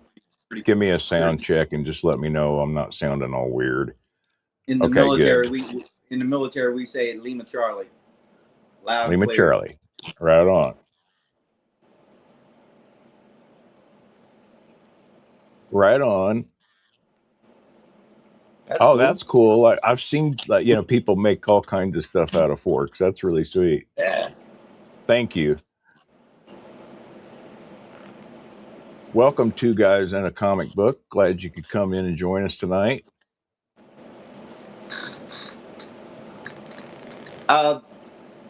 There is Just no every minimum. once in a while. Okay. There is no minimum. Whatever you want, you can get. You can buy a single. You can buy a sampler. There is no minimum. Just go out there and pick what you want. Yeah, and I like how you've got, a variety. You can just try a couple. You can get, some bundles. You can get, whatever. And I think so I launched May 1st, and I probably done about 80 some orders, almost 90 orders since May 1st. And, in Shopify, it kind of tells you your trends and all. And the most popular, I will say, is the 2-and-2 sampler. So the 2-and-2 sampler, gotcha. which has the 2 Maduros, 2 Habanos, it seems to be the most popular cigar. And then, of course, the repeat customers come back and they say, hey, now I want 10 and 10 or something, But the most, I will say, the most common purchase on the website right now is the 2-and-2 cheap elite cigar sampler pack. Right on. Well, I just switched mics, so hopefully that sounds a little bit better. I And think the other one actually sounded better for me, but did it? for me, I don't know about your audience. Yeah, I just kept hearing that. Just my wireless. I think I'm getting some interference on it. As I got my neighbor. He's got a little rock and roll band thing that he does, and he's always got his wireless mics running. And a lot of times when I'm running mine, it'll kick in, and they're over there rocking out tonight. Hey, that's free entertainment for you, Sean. Well, yeah, and at least they play Maybe some they're playing music some that, Grateful Dead for you. yeah, most of it's 90s like grunge rock and stuff is what they like to play. The first one sounded better. Okay, well, let me switch back to that. I'm just going to change the channel. Hold on.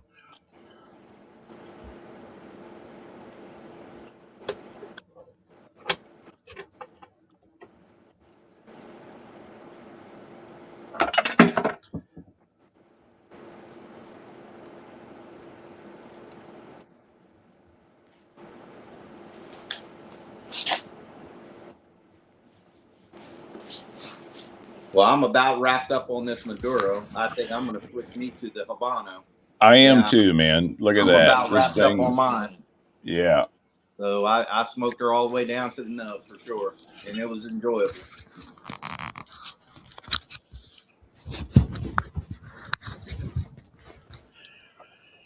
Yeah, and this is a great cigar too. I mean, I've really enjoyed this, and man, I mean, if you're only going to have two, my hat's off to you. These are two brilliant blends, and I appreciate man, that. I am really, really enjoying them, and I know these guys will too, for sure.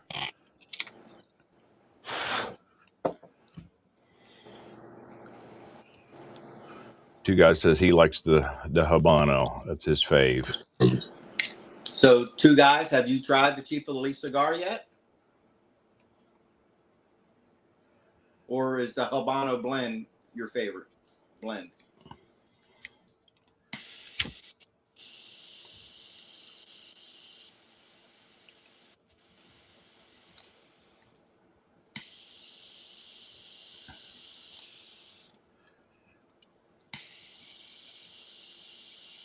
Hey, thanks for coming and joining us tonight. I hope you have a good rest of your weekend, brother. Glad you could come and hang out with us, and we'll be catching you soon. And check out his channel. He's got some good stuff on his channel as well. Really good content. I've been enjoying.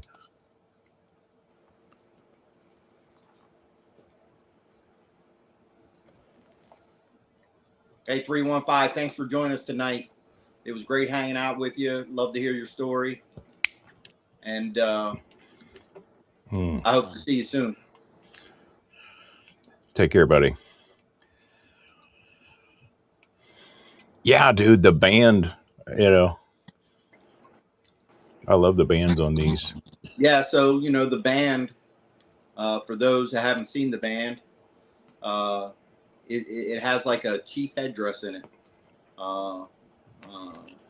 So as a chief master sergeant, you know, they use a chief as their logo kind of, and I kind of took a headdress of a chief, and then kind of used like tobacco leaves as like the headdress kind of. So I thought that was kind of a neat little thing, and I toyed around with a couple different ones, and I think you saw in the sticker that one of the labels actually has a chief smoking a cigar. Yeah, it was cool. Yeah. I want to welcome KCSC. This is one of the guys that hangs out with me at my local. I met him a few weeks ago and invited him to the channel. And man, glad you could make it tonight. It's good to see you. And man, did you get a chance to go by Cassie's joint today or in the last couple of days and see that mega Fuente drop that she put all the Opus and Fuente stuff that she had? Man, oh my God. I think I dropped about $1,000 in there.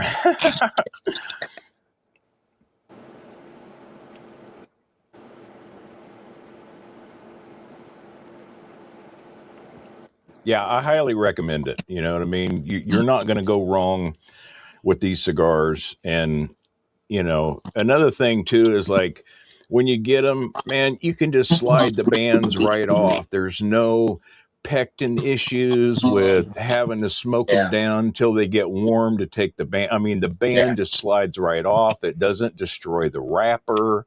I mean, these things are done right, guys, for sure. Yeah, I definitely hate sometimes when you take a band off and it takes some of your wrapper, and you know, it drives me crazy a little bit. You smoke it down all the way to heat it up so you can get the glue to the adhesive, and this you don't have to do any of that. Not at all. It's great, and I appreciate that. You know what I mean? Because I've had a lot of cigars like that, and it's expensive cigars even that, you know, I paid a lot of money for, and I can't get the wrapper off of them, and I end up messing them up, you know. So it's just kind of crazy. So Wigwag, I know you just posted up something. So did you buy the 250th CAO? I got me a 10-pack box of that. Of course, you know, 4th of July, I'll definitely be celebrating with a CAO. America, so I bought me a 10-pack of that. So what are you smoking for the 250th for 4th of July? What are you getting? What are you smoking?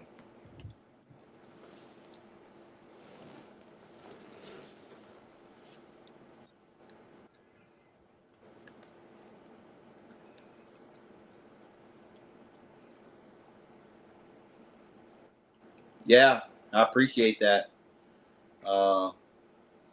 It definitely that was the goal, right? That the goal was to have a premium cigar at a reasonable price, right?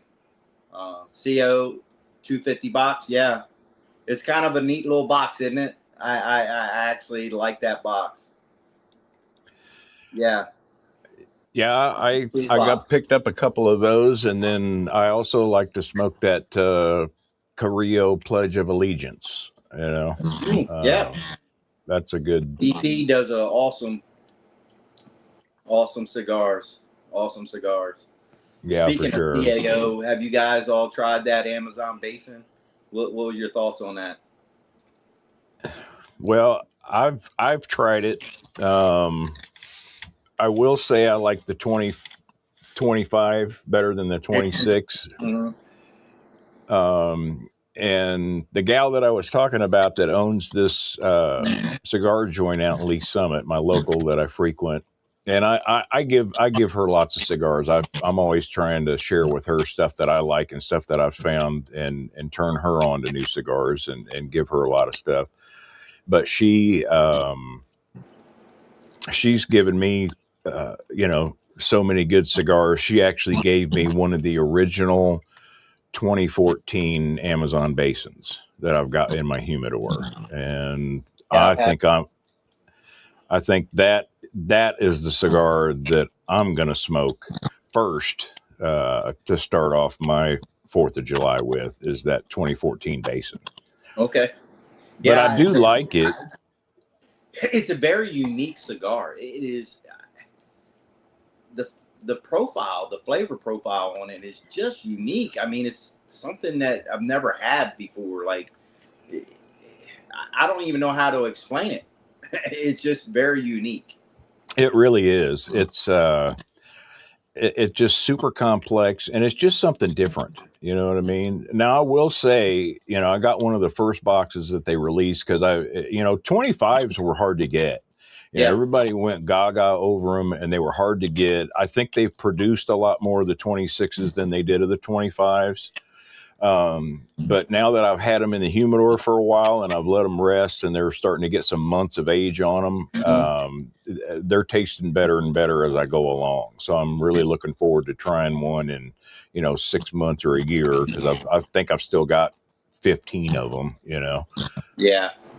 I actually, like I said, it's one of those cigars where you smoke it and be like, wow, I've never smoked anything like this thing. It's Yeah, very, well, and I mean, you can't really pin down, the notes on it, and yeah. I'm not a huge note They guy, change throughout that cigar. I you mean, know. the first fourth, the second fourth, the third fourth, they're all different in that cigar. Yeah. Yeah, it definitely has a great progression of flavors, Yeah. for sure.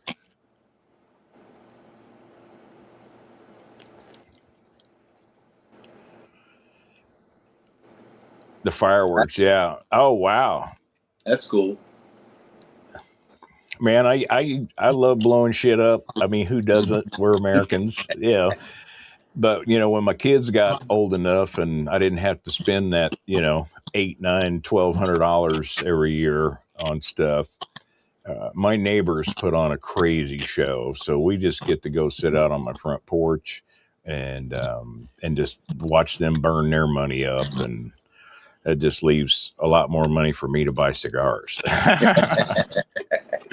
For Yeah, I sure. like that philosophy. And like I said, I work a lot, but I get a lot of overtime, so it's real easy for me to rationalize, all that extra hard work coming back as a bonus and using that, to fund my addiction of cigars, and it's I've picked up a lot of stuff, and in fact, I remember when I got my first Opus, when I first started getting into this and started watching people and, reading Cigar Aficionado and kind of seeing what the Opus X was. I mean, I just fell in love with that X, it was like something special, Well, and, I'll tell you, it has a lot to do with they have the best rollers in the industry rolling opuses. oh man, yeah, and a lot of them, they've been doing it just forever, And certain Vitolas is one old gal that just rolls just those That cigars, I totally, yep.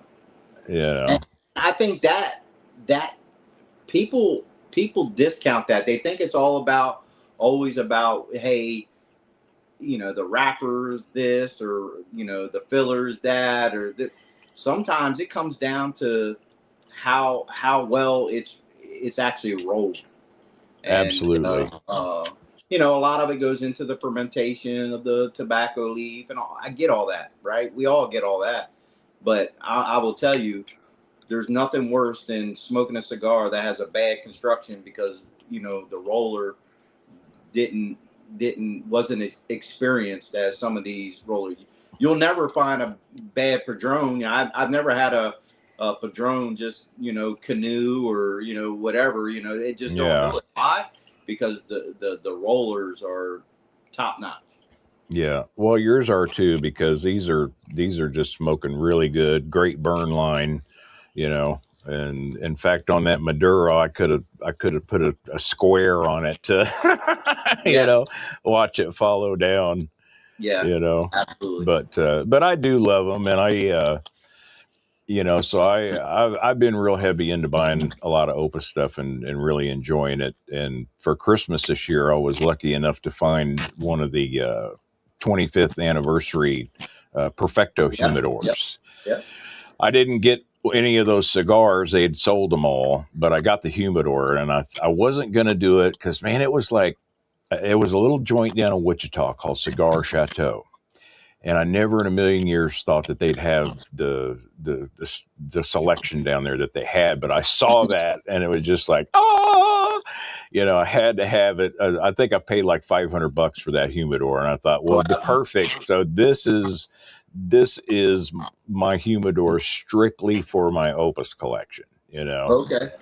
And now I'm getting to the point where I'm having to like cycle better cigars in it and take like some of the the core line, the little number fours or whatever, the perfection number fours, and some of the smaller oscuros and stuff, and make Yeah. room for the big boys, because I really enjoyed that El Tributo, that 25th anniversary 25th Churchill. anniversary. Yeah.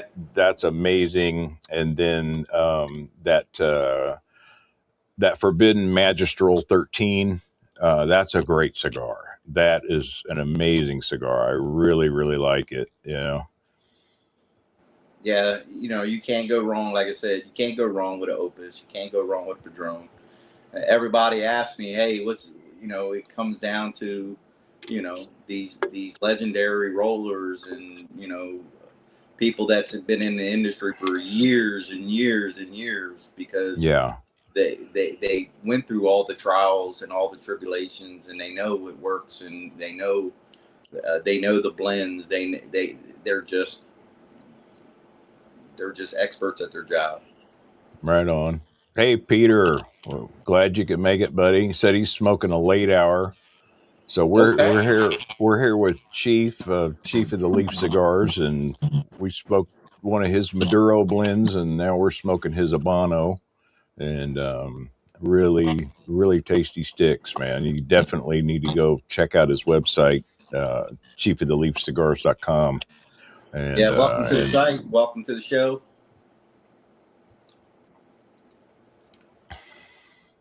yeah, it will last me a lifetime. You know what I mean? I'll take care of it, and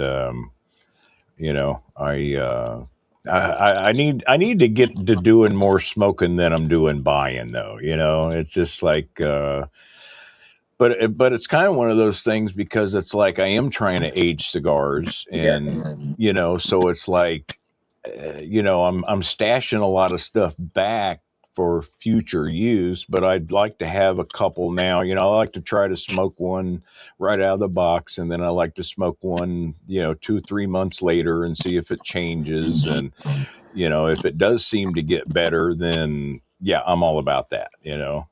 But some of them, they're ready to smoke, and they don't need any age. And You're right on though. Like I said, I probably got about 2,000 in my collection, and wow, not counting my own stuff.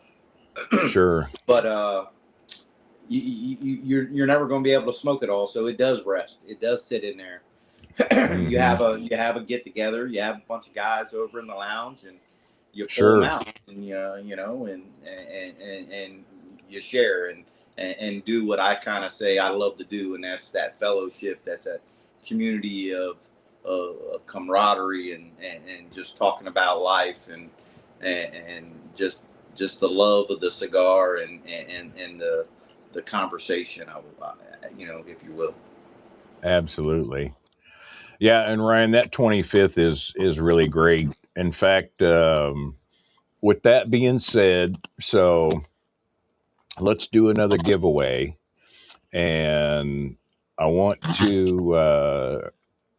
Why don't you do hashtag Chief of the Leaf, and everybody put that in there, and then um, I'm gonna roll through these. And Chief, you're new to my guys. You're new to everybody, so I'm just gonna kind of let everybody put the hashtag in there, and I'll start scrolling them by you. And then I want you to just pick a name, and I'm gonna send out an Opus 25th on this giveaway. Yeah, that's awesome, man. That's great that you do that. You know, Well, I do. I give away a lot of cigars. You know what I mean? And in fact, I'll tell you what. Let's do this. I'll get keep scrolling through this. So we got two guys. We got Ryan. We got Wigwag. You guys keep on rolling them. We got Veron. We got Donuts. Enrique. And I don't. I just do it because I like sharing cigars that I enjoy. You know what I mean? And a lot of my followers, I appreciate them coming. I appreciate people being here. Um, and and I've had a lot of these great guys send me cigar bombs and send me stuff that I can't get or I haven't heard of before. And that's one of the things that I really love about this community as well. Is it's just one of those deals where it's like, you know, sharing your passion for a certain cigar and getting somebody else's input on what you think of it. You know what I mean? Yeah, like I said, it's an awesome community. I enjoy, sharing my cigar. I tell you, one of the, uh, I think I was talking to you one day, Sean, about it. It was kind of neat it's kind of neat to see your cigar in the wild, right? And Yeah. so a buddy of mine, uh, I wouldn't even say a buddy, it was an acquaintance, really. Somebody that enjoyed the cheap Leaf cigar, and he tagged me on a post and was like, "Hey, did you see Simsaf number 18? Simsaf is Chief Master Sergeant of the Air Force, so he's the highest enlisted guy in the Air Force. He said Simsaf number 18 is smoking your cigar. He was out on his balcony smoking your cigar. And I'm like, it's just cool to see, an influencer, very, high influencer in the Air Force. Anyway, they called him.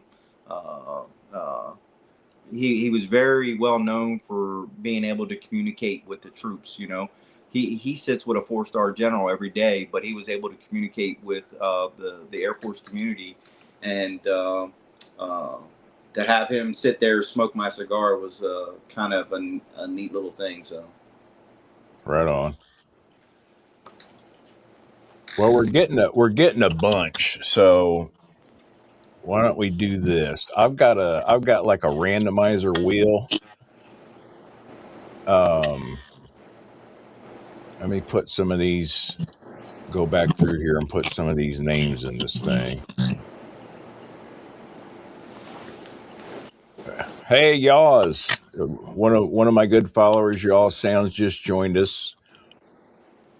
Glad you could make it tonight, buddy.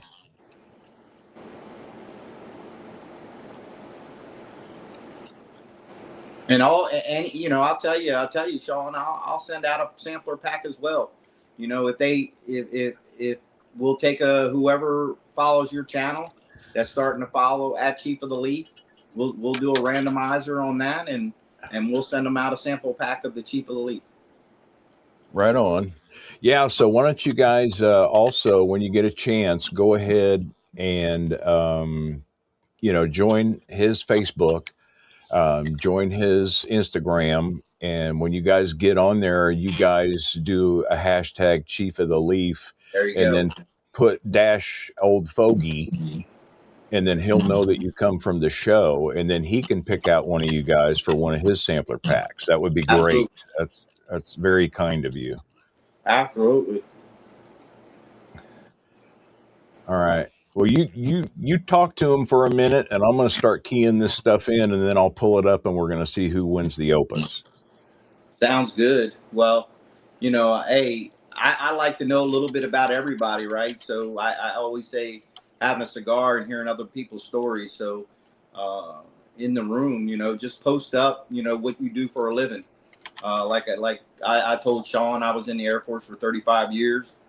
I was a Chief Master Sergeant, just retired June 1st. Started my journey with my own cigar brand, launched in May 1st. So I'd love to hear what you guys actually do for a living out there. So post in the comments what you guys are actually doing for a living. I like to hear what you guys do for a living. I enjoy smoking cigars now, and I enjoy playing golf. Man, that's something I need to get out and do more of. I love playing golf. When I was growing up, we lived across the street from a golf pro. Got my dad into doing it, and I've always loved hitting balls. I love playing golf. I don't shoot worth a damn, but I have fun, and I always try to tell myself I'm just gonna swing easy today. Easier said than done. Good evening, y'all. Sounds. Let's see, Mr. Cash. I think I just about got everybody in here now. Let me check again.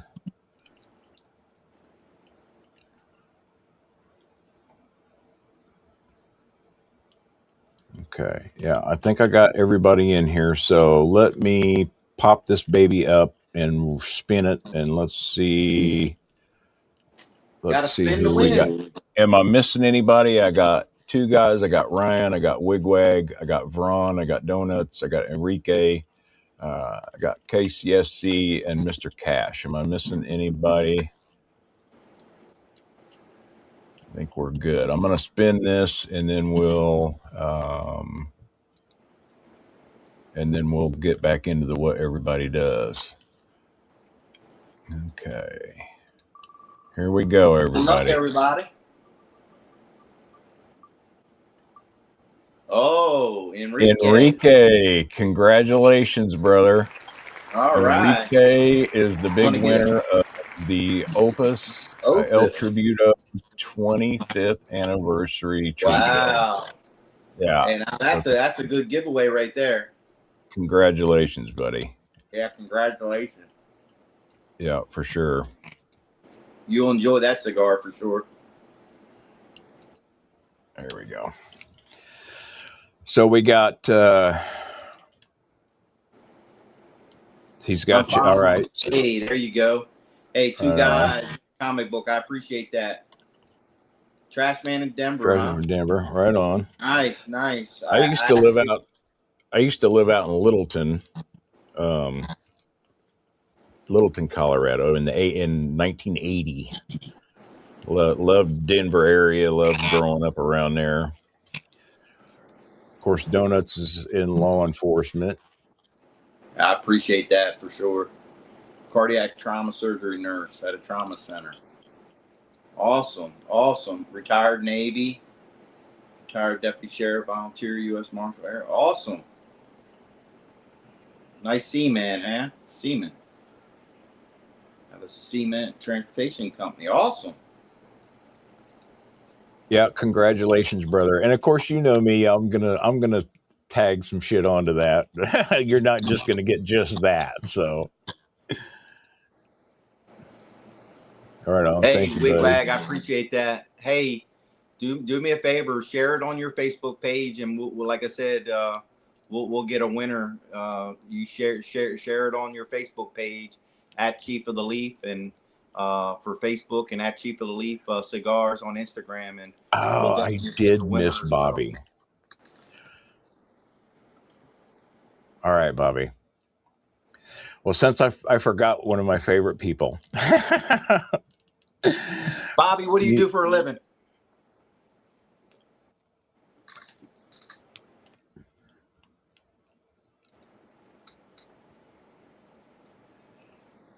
Programmer, huh? Right on. Okay. Okay. Okay. In Littleton. Operations manager. This is a great guy. I tell you what, we sat down and it was his first time in the lounge, and he was kind of, a little a little anxious, if you will. And we were like, hey, come sit down, join us, join the conversation. um in fact, I was talking to him about, didn't I give you a EP Carrillo that night? I wanted you to try them, so I went in the humidor and bought you one and gave it to you. Did you get to smoke that yet? Did you like it?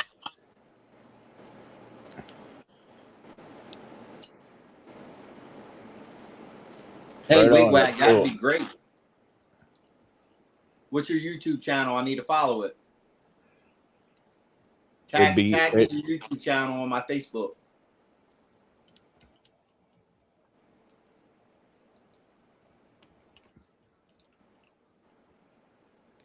Two Guys in a Comic Book. Okay. Have you bought my cigar? Two Guys in a Comic Book?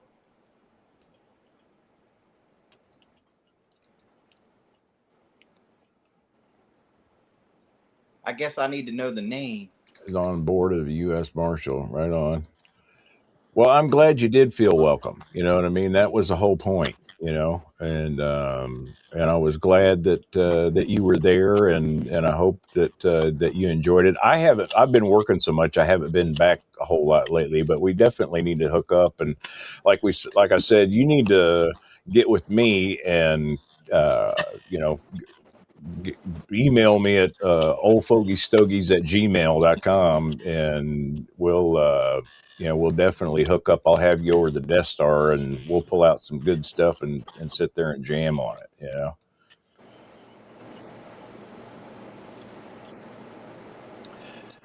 Well, good. I'm glad, because that was one of that cigar. So he's talking about the EP Carrillo, the Encore Majestic.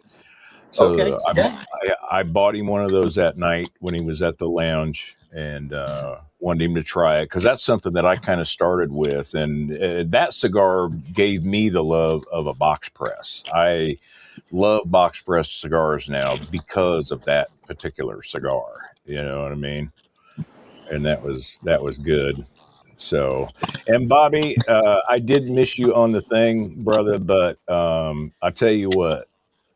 So, because I love you too, my man. Um, I'm pretty sure I got your address, but if I don't, email it to me, oldfogiestogies@gmail, and I'm gonna send you one of the new uh, EP Carrillo Deep Blues, and I'm gonna send you. I've got some of the new Dunbarton fiddleheads, that con fiddlehead that was only available through the New Hampshire purveyors.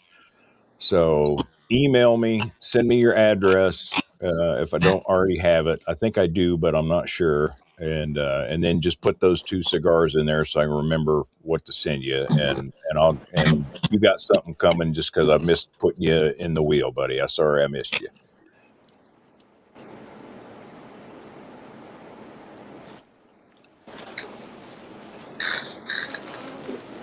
Oh, you could hold me to it, my man. I'll tell you what, I've got quite the cigar selection, and I'm so happy to see you getting into cigars, and I've got a lot of really good stuff that I know, that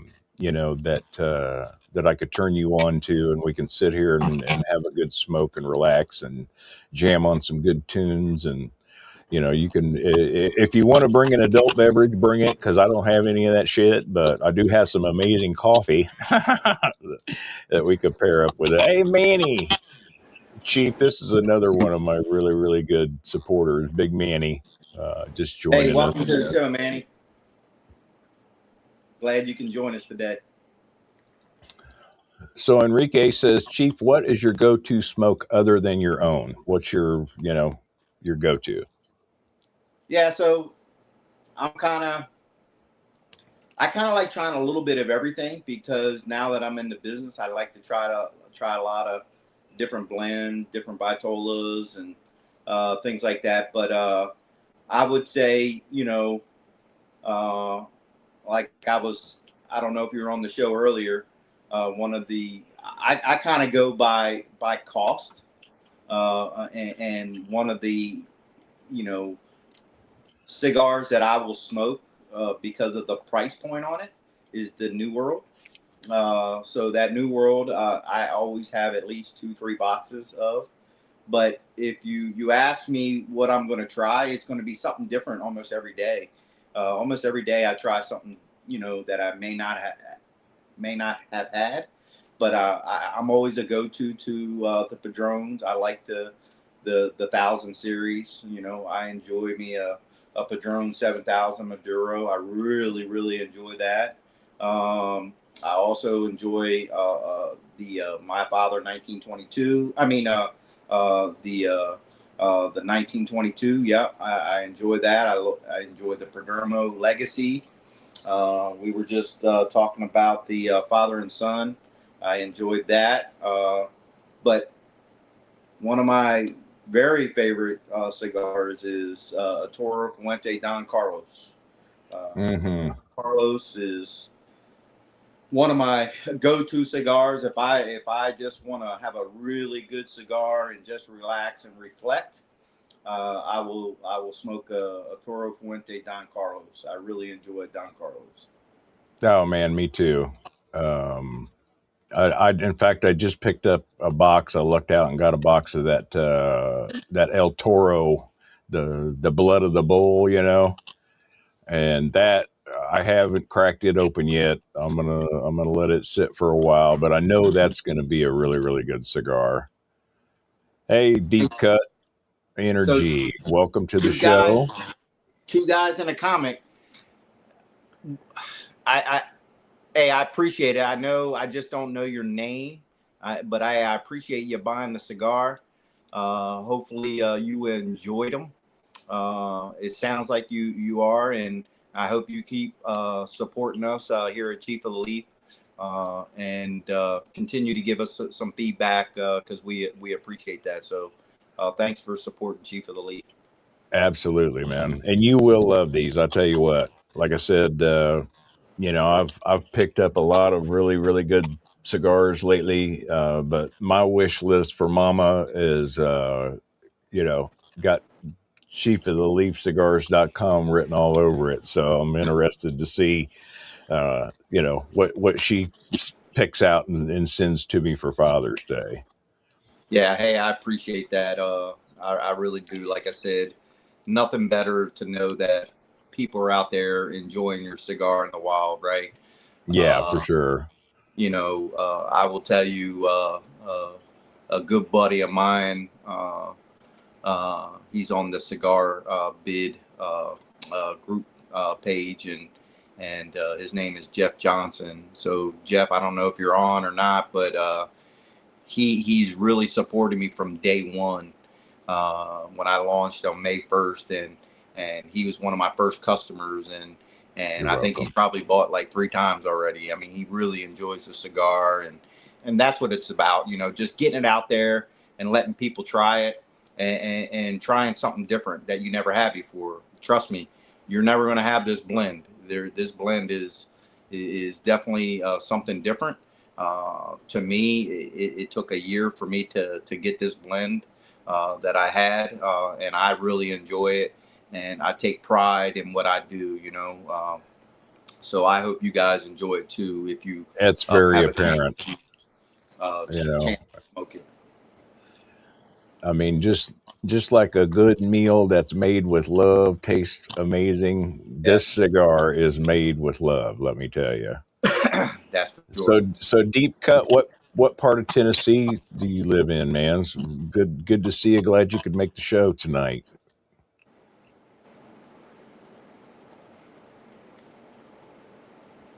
So I have a story about this Tennessee. And this Tennessee guy, he probably enjoy this story, and I might be able to even find the cigar. So I was given I don't know, are you a Tennessee Vols fan? I guess let's just go there first. The guy from Tennessee. Just post up in the chat if you're a Tennessee Vols fan or not, and then I'll Thanks, go into man. I that really story. appreciate it. Thank you, Wigwag.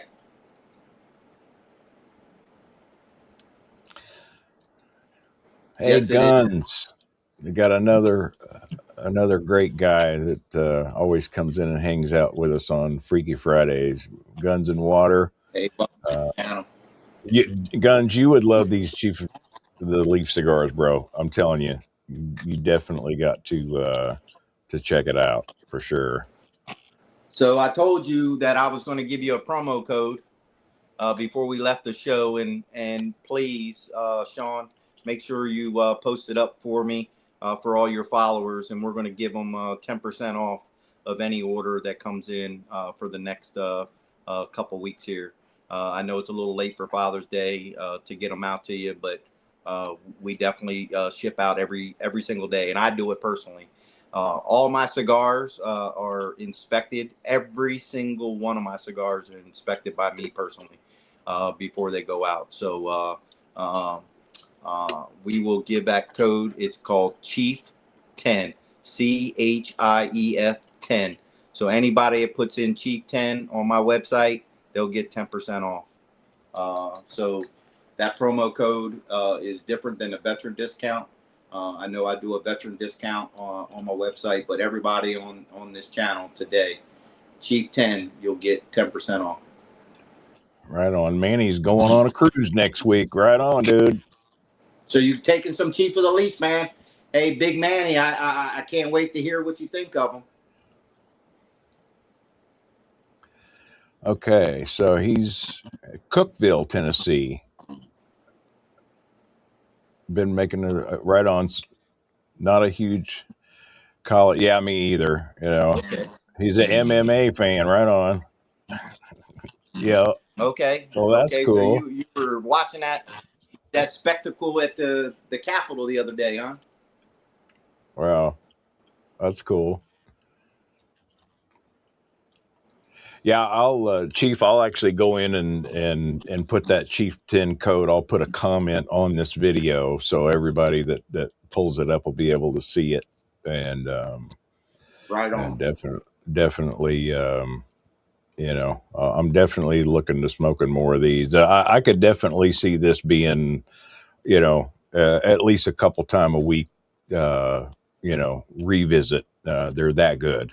You know, Yeah. and especially for the price point you got on them. I mean, it's just and it's such a unique flavor and taste. And man, I'm really enjoying these for sure. Yeah, I love smoking this Habano early in the day.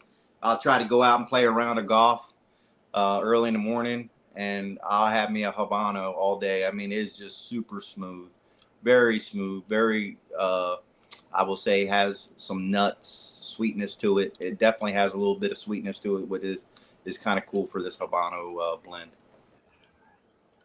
Man, it does. It does have a nuttiness to it. But I tell you what I'm really picking up, because I'm a huge barbecue guy. You know, I live in Kansas City. I've been doing competition barbecue for a long time.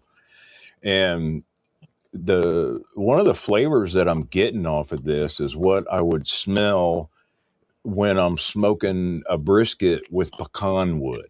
I'm getting a pecan wood, a Okay. pecan smoke note to this, especially on the French exhale, you know? It does have a little nutty flavor to it. Yeah. It has a little sweetness to it. It's more creamier than the Maduro would be. It is. It's really smooth and creamy, you know? In fact, you know, Thanks, Wag. Thank you for that. the sweetness is a little deep though. And I don't know if you know, you're old enough. I mean, you've probably chewed on a stick of sorghum every once in a while, but when you were younger, but I'm almost getting like a sorghum flavor of sweetness out of this. It's really good. It is. It's different. You know, it is definitely a little different than your traditional Habano. Yeah. And it does, you know, some of the Habanos they're real pepper forward, especially, you know, on the nose. And this is not. This is really pleasant. and Now you really will get a little smooth. bit of pepper on the Maduro. You'll Yes. get a little bit of pepper in the Maduro. Yeah. But it's not like pucker your eyes, you know. No. You know, because I do like that in a Maduro. I do like that sharp, you know, bite, Yeah. and that Maduro definitely has that. It has for a sure. little tooth on it. Yeah. Yeah. Hey, Bobby, that's a good way to celebrate July 4th with the Chief of the Leaf. I definitely, will be smoking one myself. I guarantee it. Oh, I As will well. too, because I'll have my pack. I'll have my pack that Mama gets for me by then for sure. And you know, it's I'm looking forward to it. I mean, 250 years. You know, you think about it. I mean, look at, It's you awesome. know, it's really not that much time in the grand scheme of things. And you know, you think it's like, okay, 250 years ago, motherfuckers was showing up on the shores of this country in old rickety ass wooden boats, and now we've got like robots running marathons and shit, and just all this crazy stuff that has Just progressed in a short period of time, you know. just think of every person that signed that Declaration of Independence. It was like they were signing their life away. Like it was literally a death wish, right? I mean, you'd put your signature on that Declaration of Independence. I mean, they would have you. You know what I mean? The English Yeah. would have you.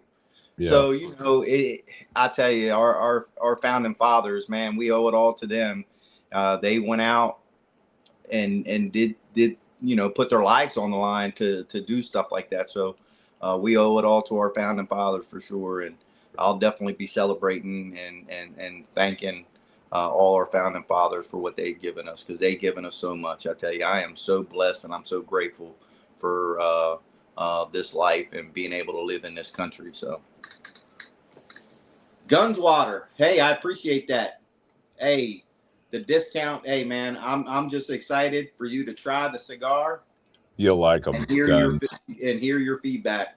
That's what it's all about, seeing this cigar out in the wild and getting on these Facebook group pages, the cigar group pages, and seeing people get their shipment in, and hey, Chief, I got my shipment. Oh my God, it Well, is and so Guns awesome. Guns has his own channel, and you know, he'll do like I sent him a cigar bomb, and he did an unboxing video of the stuff that I sent him, and he'll be I'm sure when he gets it, he'll be putting it on his channel and sharing it with everybody and sharing his experience with it, you know. Good. That's what I like to hear. Aviation jet mechanic. Hey, guess what, Bobby? My nephew, he's serving right now. He's actually out there in the strait right now on a ship, and that's what he is. He's an aviation jet mechanic. Shout out to my nephew Brandon Brooks. He is he's out there getting it in, man. I tell you, he's did 2 tours out there already, and he's an aviation jet mechanic. And my other nephew, he actually unfortunately was discharged due to having Crohn's, but he's an aviation jet mechanic as well, and he still does that at the young age. I think he's like 24 now, 25, but he does that back in Delaware. So awesome, man! Thank you for your service. Yes, sir. I want to share a story about that too. So, like I told you that I lived in Wichita for a long time. I met my wife down there and stuff. And when I was younger, I was a pressure washer mechanic for a Hotsy dealer. You know, those hot water pressure washers. Yeah. And out at the base at McConnell Air Force Base, I got a call to go out there on the base and work on the pressure washer in the propulsion shop. And so I went out there and I didn't know what to expect or anything. I'd never been on base before. And so I got out there, and it's this giant hangar and got these huge tables with these giant jet engines sitting on them. And I started talking to the guys about it, and I got their stuff fixed, and they were like, "Hey, come over here. I want to show you some stuff." And, you know, I asked him, I was like, "Well, what kind of jet engines are these?" And he's like, "They're made by GE, you know, they're GE jets." And then the first time I ever saw, and this was probably, I don't know, maybe 1990, 1991, the first time I ever saw a borescope. Never seen one before. And he was going around and he was pulling some like inspection plugs. And he was like, yeah, he's like, we take this borescope and we pop it down in these holes and we look at the fins on every single turbine in Yeah. this motor. Every Look for single nick, one. anything. If Yeah. there's a nick in it, it comes Yeah. apart. You know what I That's mean? right. And I thought that was the coolest shit. So yeah, that's really cool, man. I appreciate you sharing That's that why with in the me. military they make you do fob walks. They make you do fob walks. Hey, foreign object debris. You know, they don't need any of that on the flight line. You pull that up in a jet, you'll ruin the whole engine.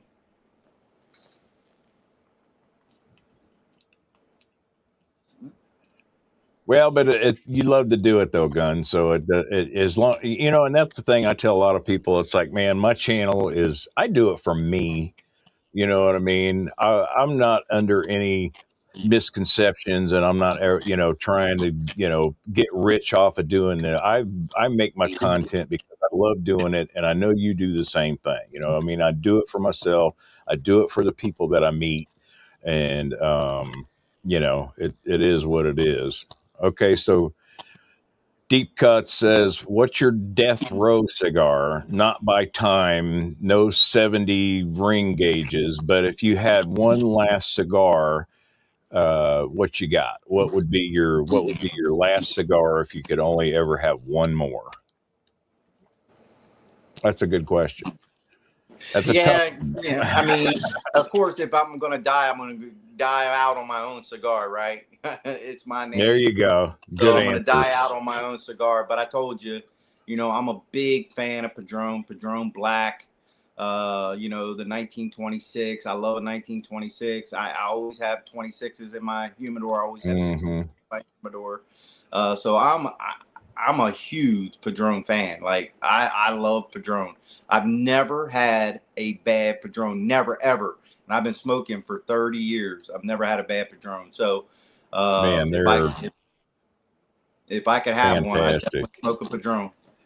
Have you had the have you had that Padron PB97 Maduro? Yes, very good, That's that's very probably good. my that's probably my favorite Padron right A there. little I pricey love for that me, cigar. but you know, Well, it remember is. I'm a value guy here. I'm a Yeah. value guy. I spend way too I'm much a money man on of the people, cigars. Sean. I'm a man of the people. Not all of Yep. us can afford $35, $40 sticks. Well, yeah, I know. I can't either, but I do. You know, because it's like one of the few rare pleasures that I allow myself anymore is to enjoy cigars Absolutely. and enjoy good cigars. And like I said, hell, I give away so many of them. It's just like, you know, number one, I like to share, but then I'm always finding something new. And it's like, well, I've only got so much humidor space. And so I'll give these away. And that makes more room for these new ones that I want. Yeah. I Sean, kind of, I think by the end of the show, I think we're gonna have you investing in a ration. man, I would love to have one. So my setup is I've got one of the New Air Bovida collaboration electric humidors. It's supposed to be like a 500 count, but it's more like a 300 count. But I found this guy that makes custom drawers and stuff for those out of Spanish cedar. He's a Yeah, woodworker. yeah. And I think if I can get the trays out of there and actually have some drawers in there instead, I think it'll hold a lot more. But all my other stuff I put in Pelican cases with Bovidas, you know, the actual Pelican cases, because, you know, I'm a photographer and, Yes. you know, I've sold off a lot of my equipment because I've strictly pretty much do video now. I did, you know, I got to the point where I just couldn't make money shooting anymore. So there was no sense in having all that equipment. But so I've got like a big Pelican that I've got boxes in, and then I've got an aging box It's got, some of my Cubans and, some of my, I've got some bowls in there, and I've got some stuff that I want to age.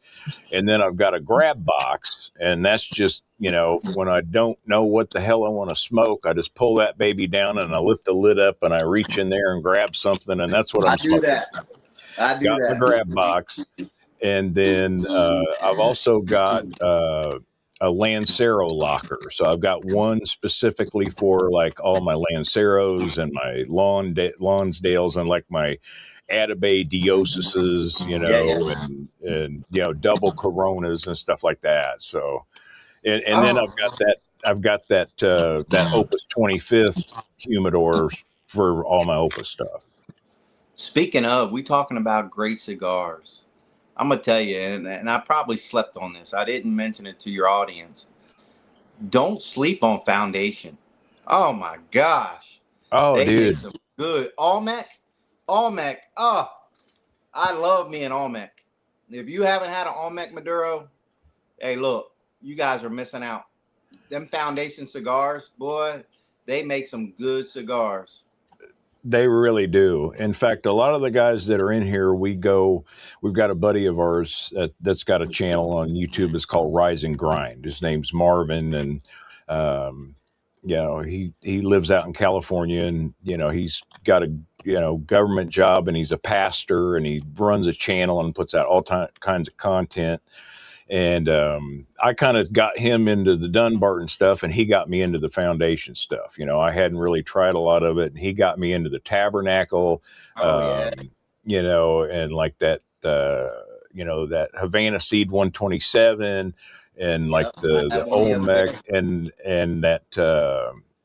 that Wise Man Yep. Lancero is delicious. Yes, it And is. then I just finally got to smoke one of those Tabernacle 10th anniversaries, that big Salamone. Now that's a dynamite cigar. That thing I have is not had that really, one. really good. It's I it's have not had good. that one, but I had a Tabernacle the other day, and just like I said, don't sleep on Foundation. They are some good cigars. Yes, BBA Maduro. Yes, yeah, Padron. You can't sleep on Padron. Padron, I tell you, there's some great cigars. There's a lot of good cigars out there, but like I said, this cigar here in the Maduro will compete with those high dollar cigars. I guarantee that. Yeah, yeah. The Charter Yeah, Oak. Yeah, it is a good cigar. It is. Furley Davis. Yeah, it is good cigar. It is. I was telling Sean earlier, I kind of, I'm not into too much Connecticut anymore. I used to be a huge Connecticut smoker. Uh, uh, and one of my favorite was the Rose of Sharon. I was telling him, but yeah, Foundation Connecticut Broadleaf is another great cigar. yeah, man. They're just and just the Tabernacle itself is just dynamite. You know what I mean? Hell, I I might get love. one out here in a minute just to smoke it. Now we're talking about it because they're so good. Well, I'm right there with you, brother. I still got a little bit of life left in Sabano, and I'm going to enjoy every bit of it. But I got another cigar in me, if you do, and I'm sure we got some people going to hang with us for a while. So Yeah, sounds like like I said, I think I may just. I was thinking about smoking the father and son, but I think I may smoke a Tabernacle now. You guys convinced me. right on. I like a Well, Tabernacle. you said, Chief, that you hadn't had that 10th anniversary. I've I got a have. few of those, and since you were gracious enough to send me some of your cigars, I'll send you back a little cigar bomb, and I'll throw one of those 10th anniversaries in there and let you try it Yeah, for sure. I'll send you one of these father and son so you can have it. I know they're hard to get. Right on. That's cool. Perdomo Guns does it just look pretty good. the Fresco Maduro. Right Fresco, on. yeah, there you go. How you enjoying that Fresco?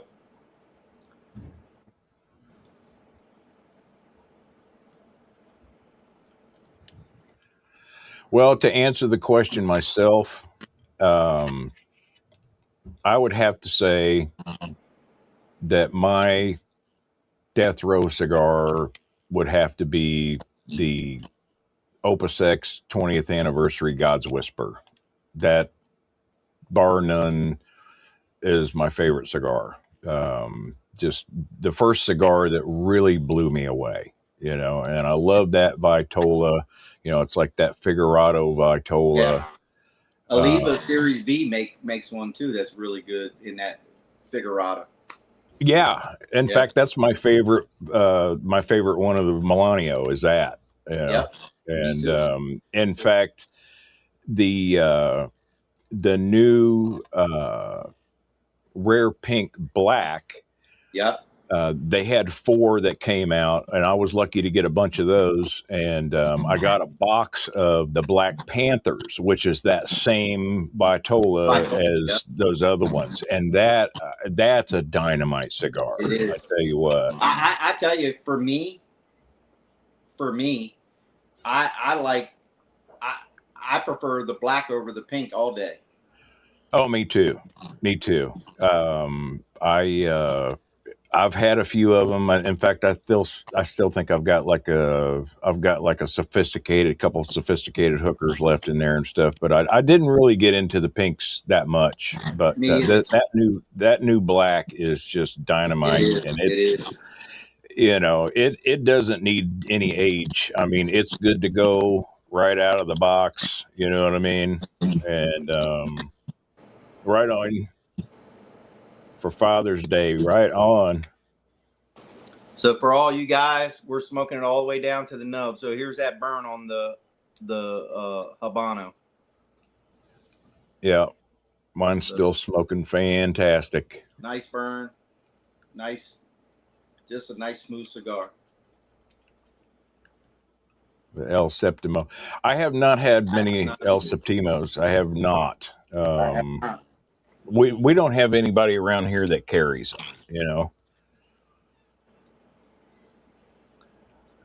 That Serie V Soccer. Yeah. In fact, Guns, check out his channel. He got one of those and he did an unboxing of that thing. And so I'm in Kansas City right now, and we've got World Cup here in KC. In fact, that Argentina win the other night where dude scored those 3 goals.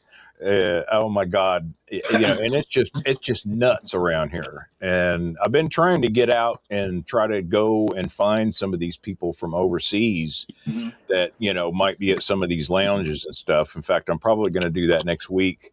After there's a game during the week next week, and I want to try to get downtown to the Power and Light District and see if I can find some cigar smokers to. That's a good district down there. That's a pretty neat location, that Power and Light.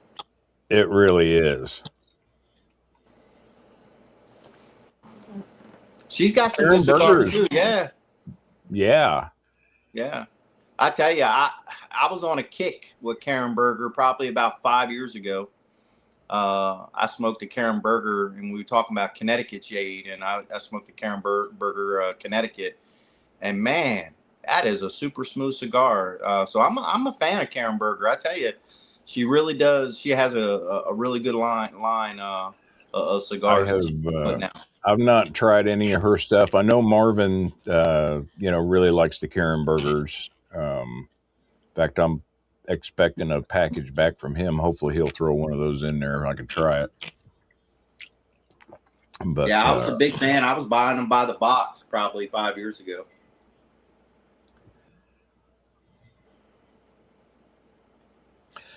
El Septimo. I bet they are. I've heard nothing but good things about him, Vron. He's got the El Septimo Orange Bomba. Right on. Well, happy early birthday. Yeah, old fucker. Right on.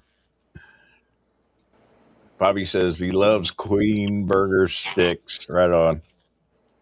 I'll tell you, doesn't she dress to the nine every time, boy? She really does it right. She is dressed to the hill all the time. Yeah, and she is a doll baby. You know what I mean?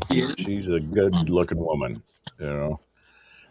I follow her on her socials and check her stuff out. You know, it's man, there's just so many great cigars, and just you want to try a little bit of everything. In fact, I think I got to look on my cigar scanner, but I'm like, so in just a little over 2 years that I've been smoking cigars, and this isn't a total count because I've had many seconds and thirds and fifths and whatever, but I've tried 294 different cigars in 2 years. So I'm always Very looking interesting. for. I just don't keep track that way, but if I had to guess. Well, so like I told you, I was in record collecting, right? And so we had this uh, website and app that was called Discogs, where I could catalog my records. And records gets really deep into stuff because a lot of it's pressings and where they got pressed and when they got pressed, and certain pressings were more, it sounded better, and were more sought after and that kind of stuff. So I kind of got geeked out on that kind of stuff with my record collecting.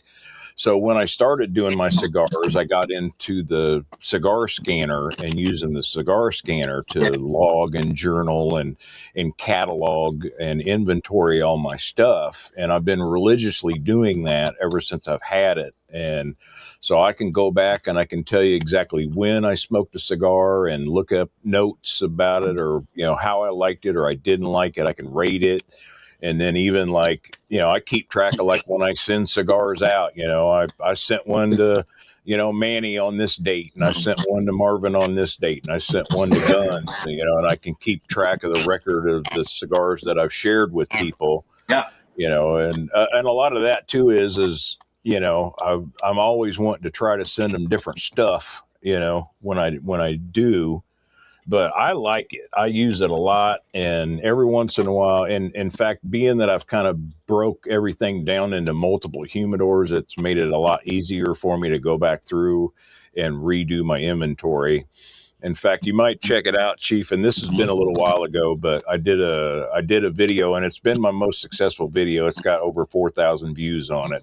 The topic of it is your humidor a train wreck?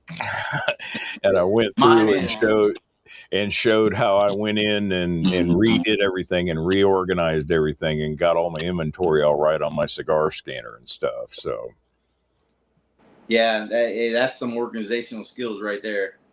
Because mine is sometimes it's a grab and go. I know I got it in there, I just don't know where sometimes.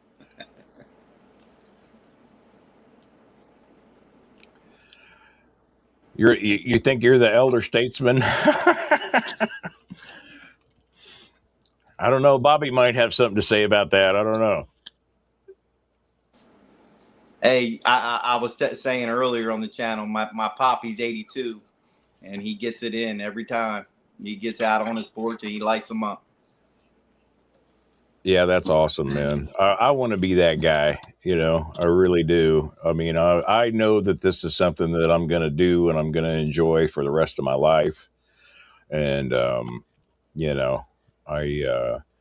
and my dad got into smoking cigars, and I think that's what killed him, because he quit smoking cigarettes and he started smoking cigars, but he'd kind of inhale them still a little bit. It just tore the shit out of his lungs. Yeah, I can imagine.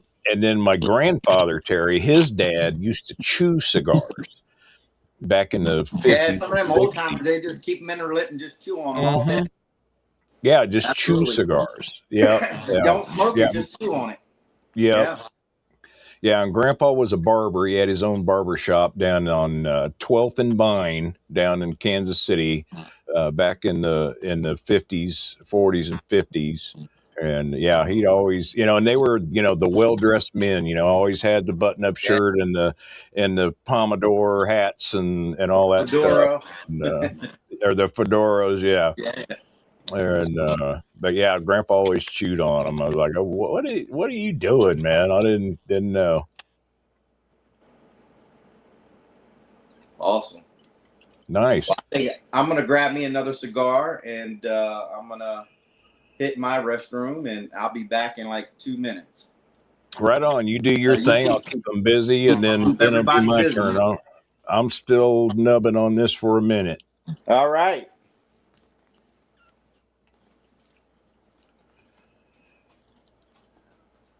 Yeah, yeah. My dad was too. In fact, donuts. I found this cool old. So like I said, I grew up around cameras, and my dad always had the 8mm film cameras. So I've got like a lot of that stuff that I got transferred over to.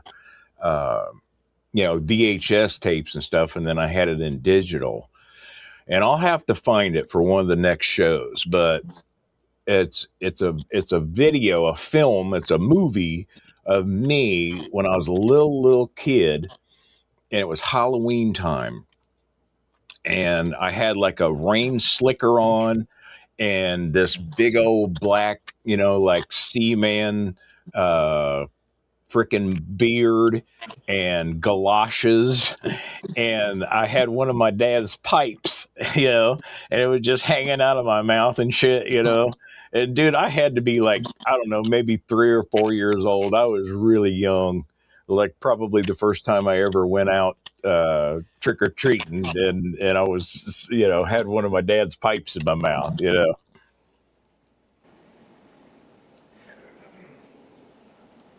Now, Guns, I haven't had the blue cheese. I don't know.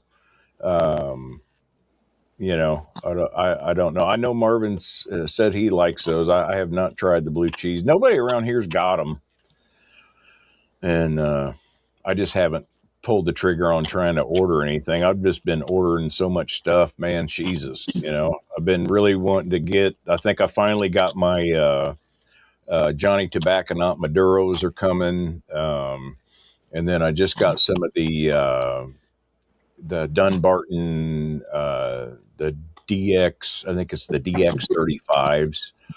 Pretty rare cigar of his, or it's the EX. It's the EX 35, and then what else have I got coming?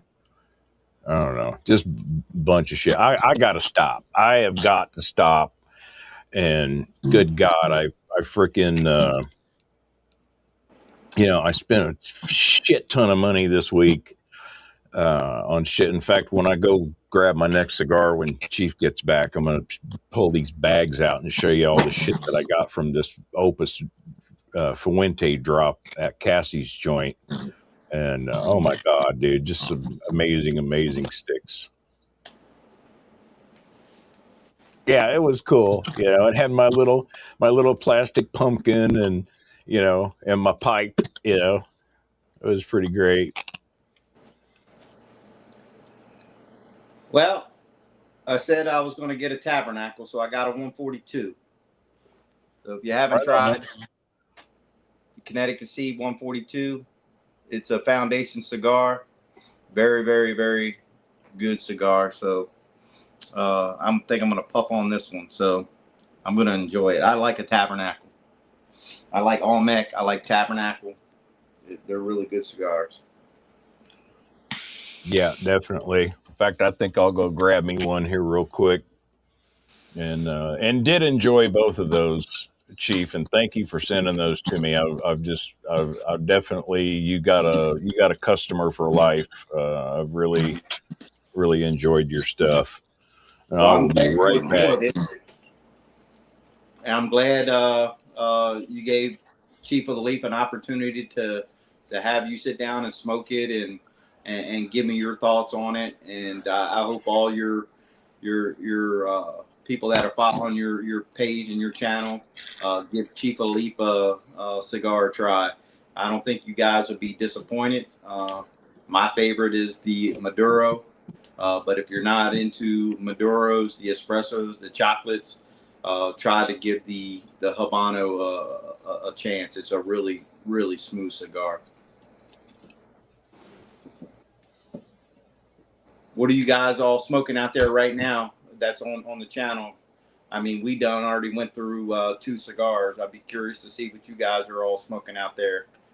Maybe something I've never smoked before. I'd like to hear what you guys are smoking. Okay.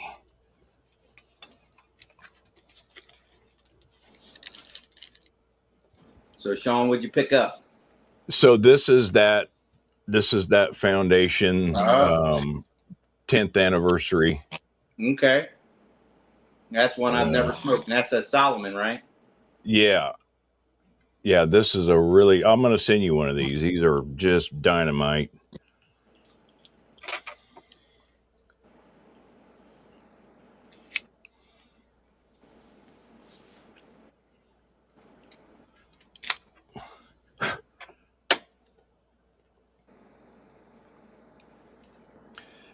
And on these, and like, my pyramids and my chisels and stuff, I like to do an angle cut on these. You chop it out. Yeah. It's still got the shape, but it's open enough to where you get a lot of good smoke through it.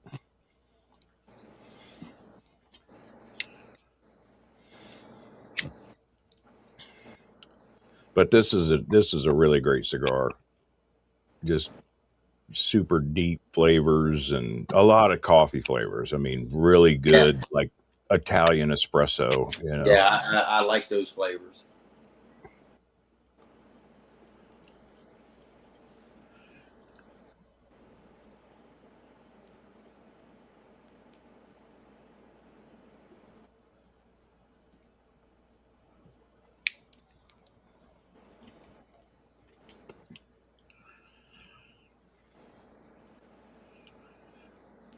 Yeah, that Johnny Tobacco Nut Maduro, that's going to be good.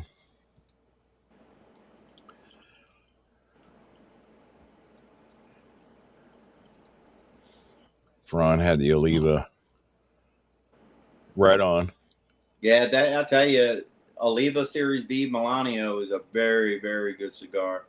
It really is. Yeah, I keep a box in my humidor all the time. Like I was telling Sean, I like the Figurado in that cigar. It really is a nice cigar. So I snagged all my. This is like my 2 goodie bags from this Fuente drop that I just picked up today. So that's your haul. Yeah, this is my haul. So I've got like the this is the Power of the Dream 20th anniversary.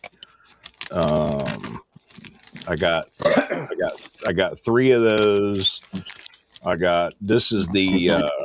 This is that father and son 20th anniversary. Yeah. I got 3 of those. Got me some of the good old Don Carlos Sharks. I like the Don Carlos Sharks. Yeah, I got a couple of those, and I got a couple of the Añejo Sharks too, I think. Yeah, I got 2 of the Añejo Sharks. Yeah. To go along with that, and then what else did I get?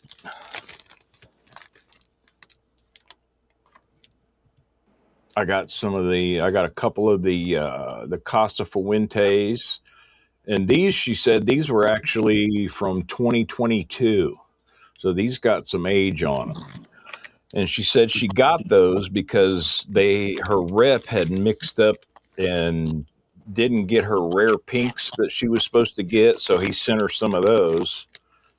And I was like, right on. And then this is that Opus Forbidden Magistral 13. Yeah. I got some of those, and I got some more of the 25th. 25th, yeah. Yeah. In fact, I bought a box of those when they came out. I was just like, I had one, and I was like, I got to have a box. I got a couple of those, and then I got a couple of these. Yeah, the Destinos. Mm-hmm. I got a couple of those, and what else did I get? Oh, I got a couple of Angel shares. Angel shares, yeah. Yeah. So it was a good haul. And then, before I went and left town, I got that Fuente Legend. I got the Padron and the Fuente Legend. Dude, she gave me like 20% off.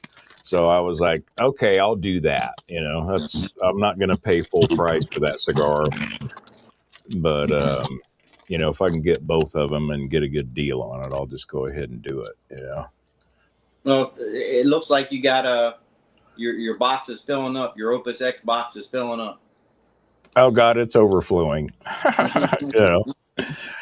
In fact, I'll share this with you guys Thank early. goodness you gave one away today. Yep, for sure. I usually try to send an Opus out with cigar bombs most of the time, just to let people try them, because I got a ton of them, because I've got well over 100 now, but Definitely a lot more than I have. I think I may have 15 Opuses in my humidor. I just don't buy them. I buy them as they come out, try them, and then if I like it, I'll put a couple in there for have a couple buddies come over. They may not have ever had one or something like that, and we'll smoke one. I really like them. I smoke the crap out of them. I really do, and but I need to start smoking them now. I'm just running out of room. In Absolutely. fact, I'm gonna let the cat out of the bag on this show with you guys. I'm getting ready to do a video, and I'm gonna say why I'm done buying Opus X. I don't like them, or there's something wrong, and that's not the case. It's just I don't have no room for no fucking more of them, and I need to just start smoking. I told you I'm going to get you on that ration. You're going to have more than enough room. Oh man.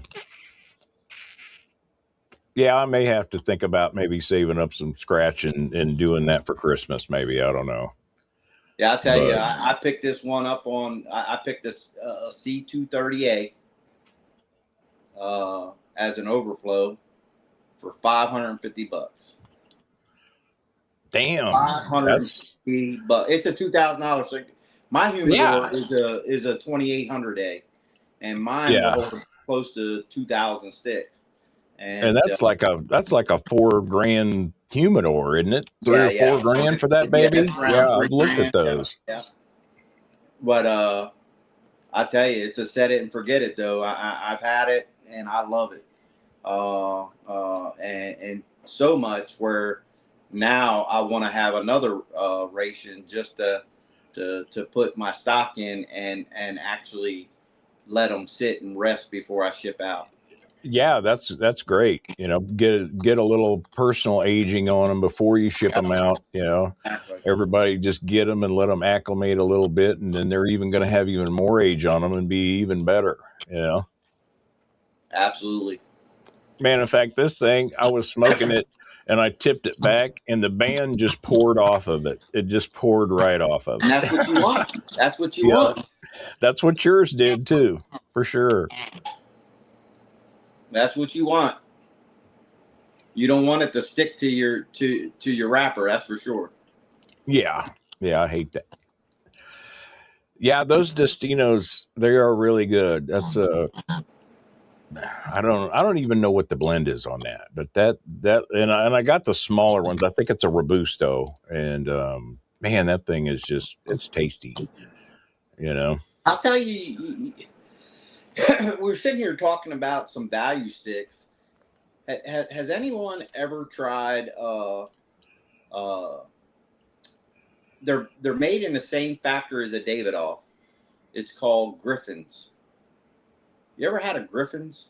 Called the Griffins. I have not. Have any of you guys had any of those?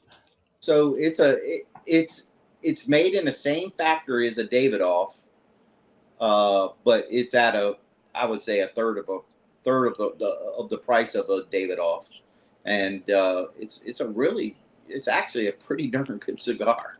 But I bought them, probably 3-4 years ago.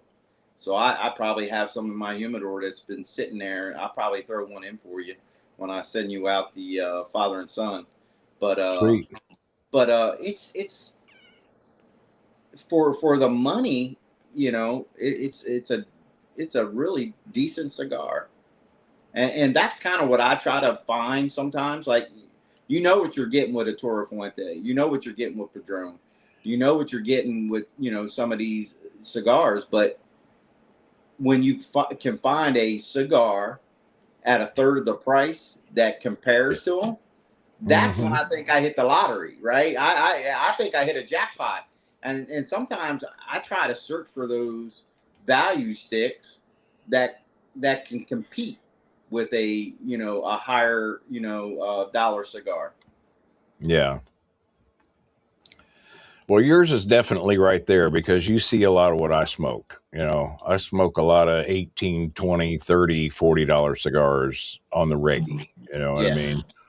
And, but price is not an issue with me because that's my jam. And it's way cheaper than a lot of the, hell, I used to buy a lot of whiskey on secondary market and pay, hell, I think I paid like $600 for a George T. Stagg one time. And I paid like $450 for a Russell's 15 year. And, and it's like, well, shit, I can buy a box of these, or I can buy 10 of these or 20 of those. And I'm still not spending the money that I was spending on liquor.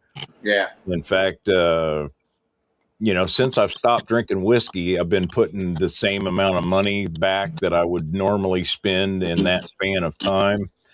And I just bought that new Ninja Auto Barista coffee machine. Oh, okay. It's like $1,000 freaking coffee machine, but it's the most amazing thing. And I love it because I can just wake up and there's like 13 different kinds of coffee, no matter what. And I just pick what I want and push a button and I'm done, and it makes really, really good coffee. So it's like, So what's your favorite cigar when you're drinking a cup of coffee? Sober Mesa Brulee Blue, bar none. I smoke a lot of those. Just pairs well with it. Oh yeah. Yeah. And a lot of times that's my breakfast cigar. Sometimes I find myself getting up early just so I can have some quiet time and make myself a nice pour over coffee and light one of those Dunbartons up and just go to town on it, And we sit here and talk about, the why you smoke cigar. I tell you, sometimes, I'm out here in my lounge and it's just a time to reflect, right? I'll sit out here with a cigar and just reflect and just enjoy it and just think about the, life and, whether it was yesterday, today, what's going to happen tomorrow. But it's a perfect time to reflect. And I think a lot of people, that's what they do when they smoke cigars. They'll grab a cup of coffee, grab a cigar, and they'll sit out on the porch, the patio, the lounge, whatever, watch the hummingbirds hit the feed or whatever, but just and do a lot of reflection.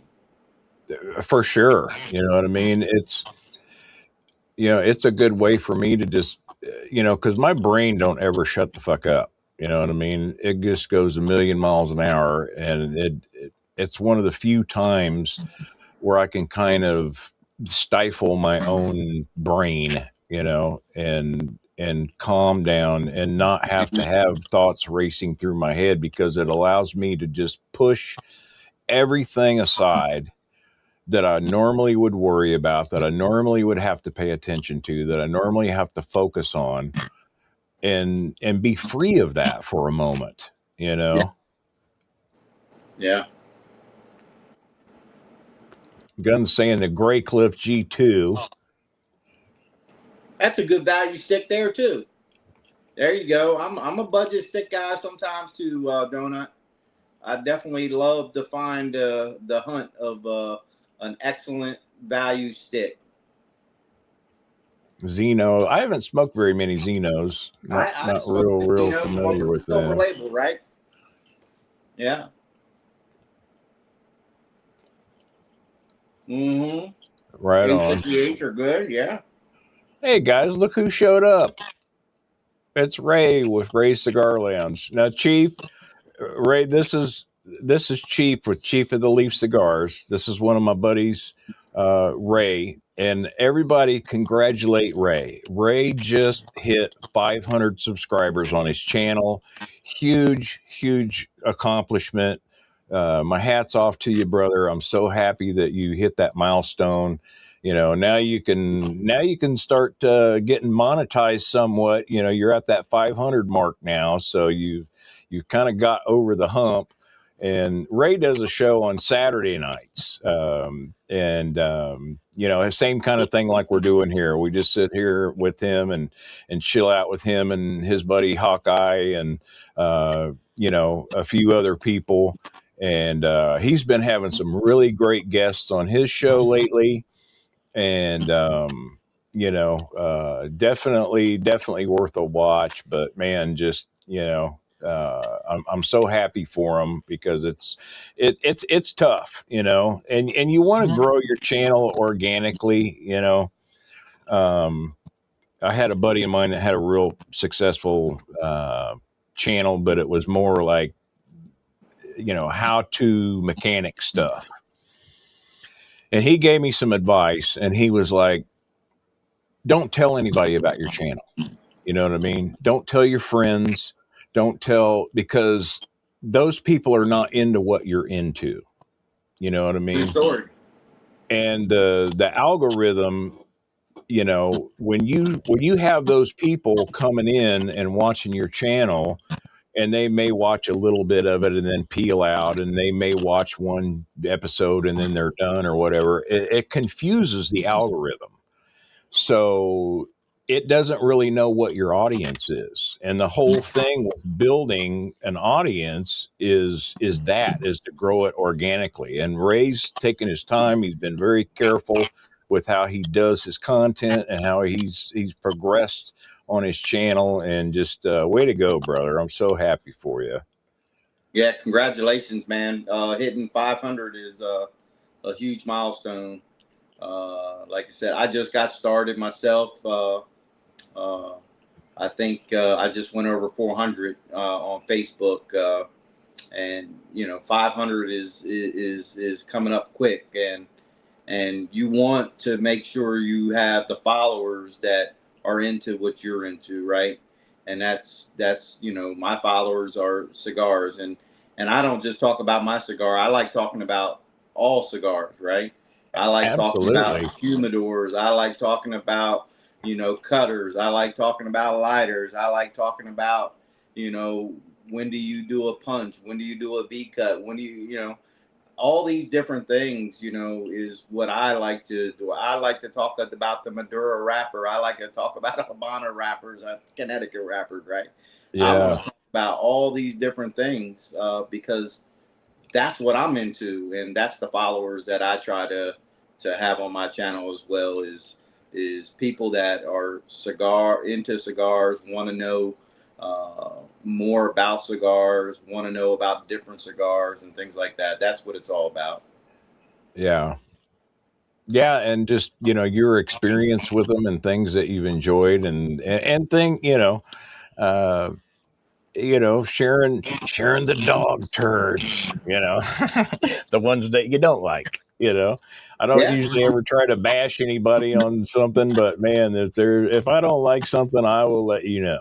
You know, I'm not afraid to tell you. I don't buy Gurkhas. Yeah, I've had too many bad Gurkhas. I think we all have. Anybody who's tried them, I don't know. My brother gave me one that he got at a company function that was in like a glass tube that was dipped in wax or something, and I tried it, and it was okay, but it was just not what I had, you know, expected it to be. You know, for sure. Man, this thing's smoking great. Look at that. Yeah, this is this thing's got a really distinct sweetness to it. Really dark chocolate, you know. And that's one of the profiles I definitely enjoy. I mean, this is like Dubai chocolate, you know. It's really good. That's nice. Yeah. I'll So tell you another brand that I bring up on my channel often that I've really gotten into a lot lately and smoked a bunch of their cigars is Definition Cigars out of Texas. Mm-hmm. That Definition of Neo, that's a really good one. I just tried one of their Kinsmen. I tried one of their new pivots that they just came out with. They've got a noir with a Cameroon wrapper that is just insanely good. And they got a Connecticut. They've got a noir Connecticut, and I've smoked that in the mornings quite a bit. It's a really deep complex. It's not, it's more of a medium bodied Connecticut, and it's Yeah, a really lot of good. And those they're Connecticut you'll get a little bit more creamier. They're a little bit more creamier, a little bit more nut taste to it. You know what I mean? And mm-hmm. they really pair well in the morning with a coffee or something like that.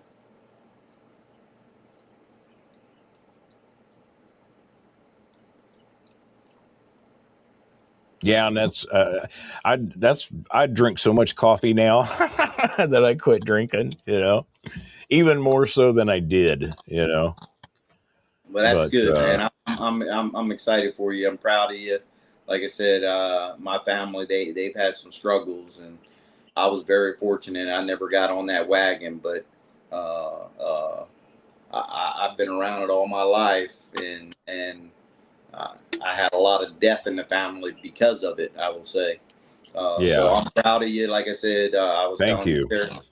sharing a story about one of the guys on the cigar pages that was so excited about his anniversary of being sober, and how I Yeah. sent cigars just for him being sober, because it hit home for me. You know what I mean? Mm-hmm. So it's a great accomplishment. It's something you should be proud of. Thank you. Yeah, and death kind of escalated a lot of that because within the last year I lost my father. I had my buddy take his life. And it seemed like I used that as a trigger to escalate my alcohol intake. Yeah. No, Enrique, I don't have the $1,000 Gurkha. Man, I'm gonna put that's some Ray Sheen money, man. Why would I buy that damn thing? You know. Or the cigars that have gold leaf and stuff on it. What's that? Like I said, Chief enjoys a good value stick. I can tell you that. Chief looks for value stick. Now don't get it twisted. Chief loves Padrones. Chief loves a Toro Fuente. Chief loves all the good stuff. But there's nothing better than finding a $10 stick out there that can compete with them. And that's the hunt that I enjoy, trying to look for cigars. Mm-hmm. Yeah. Yeah, and it just seems like when you find that one and you're like, okay, this you know this is priced right. You know what I Gunpowder, mean? you're crazy. Gunrider, hey, yo, you're spot on, brother. You're Yeah. spot on, brother. You are spot on.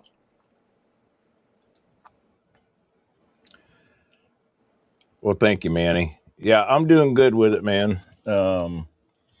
It just had to happen, and I'm okay with it. Uh, just too many things, and I was just losing focus. Losing touch, and and my life's been so much better because of it. You know what I mean? And definitely my relationship with Brenda. I mean, she was sick of my shit. And I kind of had to weigh that as like, uh, is this addiction, is this thing worth more to me than how much I love my wife of 30 plus years? Hell no. Is it worth me having a bad relationship with my children? Hell no. you know, and I've told this story to a lot of these guys, Chief, but I've never said it to you. And excuse me for being repetitious, gang, but I used to be over 400 pounds, and diabetes was tearing me to pieces, and I was working at Lake City Army ammunition plant. Made a lot of government ammo. You know, most of the 5.56 and 7.62, and all the 8.55 green tip and the 50 cal and 20 millimeter. You know, and I worked out there at the plant. I was 400 pounds, and diabetes was just chewing me to pieces. And so I got this gastric bypass surgery. You know, the actual Roux-en-Y. And after that, it's like, so they change your plumbing. So it's like your esophagus goes pretty much straight down into the middle part of your small intestine. So it's like when I drink, I could do a shot and feel it in about 20 seconds. And me doing a shot all at once would be like you doing 4 shots all at once.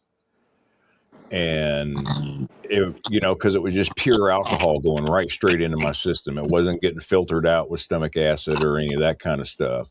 Right. And it was very easy for me to go from just being, having a good time, having a buzz, and then have one more pour, and then go from that to blacked out, fucking drunken asshole, Yeah. Yeah. and just so that kind of was like, okay, this is it, I'm done with it, and I'm Well, not hey, I'm Sean, not ever looking back. hey, the good thing is you realized it, and you're taking action, and that's something to be proud of, man. Because a lot of people out there, they have cries for help and they don't get it, and ultimately, they succumb to the alcoholism. So Yeah, well, cheers and to you, these brother. guys, every one of these guys in here has been very, very supportive of me and congratulatory, and I know at any time that I could talk to any one of these guys, if I was like, hey man, especially my brother Mr. Cash. Mr. Cash lives just a couple hours south of me, and we actually got to meet in person and hang out at a lounge, and he turned me on to a really cool place down in Springfield, Missouri, where I go. In fact, I was just there this morning. I smoked at home early so I could do my show from the Death Star. But he's been really supportive, and everybody has, and that's the other thing, that makes this whole cigar thing. It's not so much about this for me as much as it is just the people. Yeah, You know what I that's what I mean? always say. It's the Real fellowship. human beings, and just genuinely great guys and gals, and from all different walks of life. Like I said, this is such a good equalizer, and there's been a great support out there, and and I appreciate each and every one of you. Amen. Right on. Thank you, Manny. Yeah, it's and it's reaffirming when you do it. You know what I mean? Because Yeah, you're strengthening your ability to resist and to fight through it, and keeping fresh in your memory the reasons why you're doing it and why you feel like you have to do it. absolutely. Enrique says he's hitting a Fuente 858. That's a good Nice, stogie. nice. Hey, that's a for a Toro Fuente. That's a decent price cigar, man, and really really good. You can get an 858 for a decent price. Yeah. Thank you, brother, and I love you, man. I really do. I was supposed to be down there and meet up with him tomorrow. In fact, I had some stogies for you, but I guess you just gonna have to come up, fool. You just need to get your ass up here and hang out with me and smoke some cigars up here, man, for sure. Soon. So the update on this Tabernacle, I'm smoking that Tabernacle, and look at that thing. That's just perfect, isn't it? Yeah, It's absolutely perfect. yeah, really made well. Foundation do a good job. Thanks, Ray.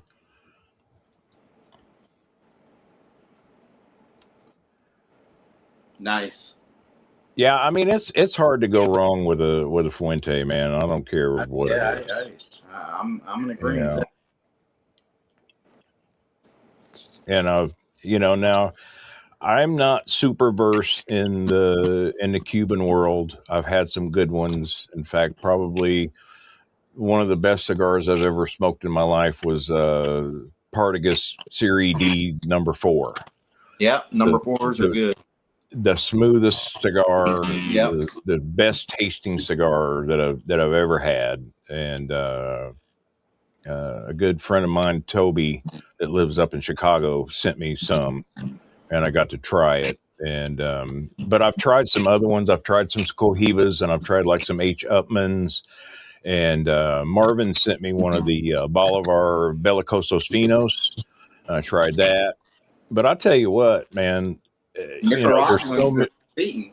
Yeah, I'll take the Pepsi challenge with that Cuban shit all day long with a lot of the stuff that, you know, that these Cuban seed New World cigar producers are putting out, really. Yep, I agree. Curly heads, huh? Come on. What's wrong with a curly head? Curly heads are, hey, that's a good 30-minute smoke.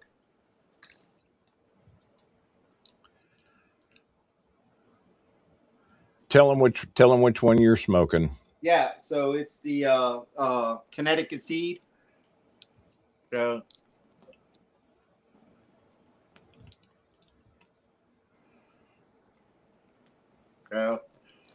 Yeah. And Veron, I'm smoking the 10th anniversary Salamone. yeah. So I've had this one several times, and it's a Habano seed. I think it's the 142 seed. I mean the Connecticut. 140. Yeah, 142, I believe. Yeah. Yeah, I can't really see, but I believe the ones I bought was the 142s, and it's the Tabernacle. So it's a really good smooth cigar. I enjoy it, but it's the David Perfecto one. I think it's a 5x54. I believe it's a 5x54. If I recall Right right, on. 5x54. But it's a really good. Like I said, if I had to pick from the foundation line though, I'm going with the Olmec. Yeah, that's a good one. It is. I love That is it. really good. I like it because it's not quite as strong as the Tabernacle. It's a little bit more mellow profile for Yeah. me, and I really like it. You know. Yeah, it's just a Well, David. thank It's you, not the y'all. David. It's not the David and Goliath. It's just a David. I'm having a good time tonight, brother. I'm glad you came, for sure. And that's it for me, man. It's just like I just love hanging out with you guys, love having a good time. And I don't ever plan it out usually ever.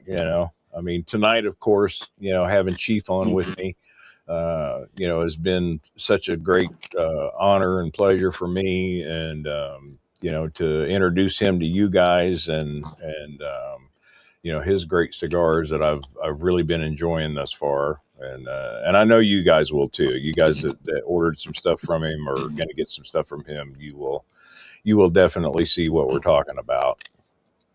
Yeah, it's like I said, it was a year in the making to get those blends, and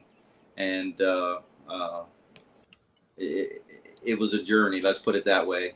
It was definitely a journey, and it's a journey that it paid off, right? Because I think I got it right on two of the cigars that I enjoyed, right? Because Yeah,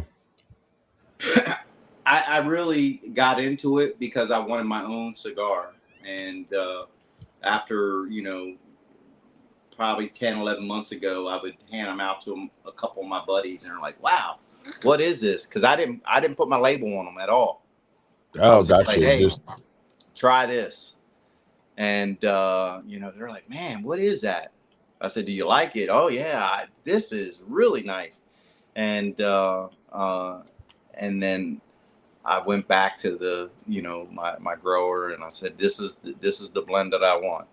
And then we launched in May. So it's been quite a journey, and I really enjoyed the Maduro. The Maduro for me is my favorite. But Me I too. have a few of my friends, they swear by the Habano. They're like, Mhm. I love the Habano, and that's why I say everybody has their own palate.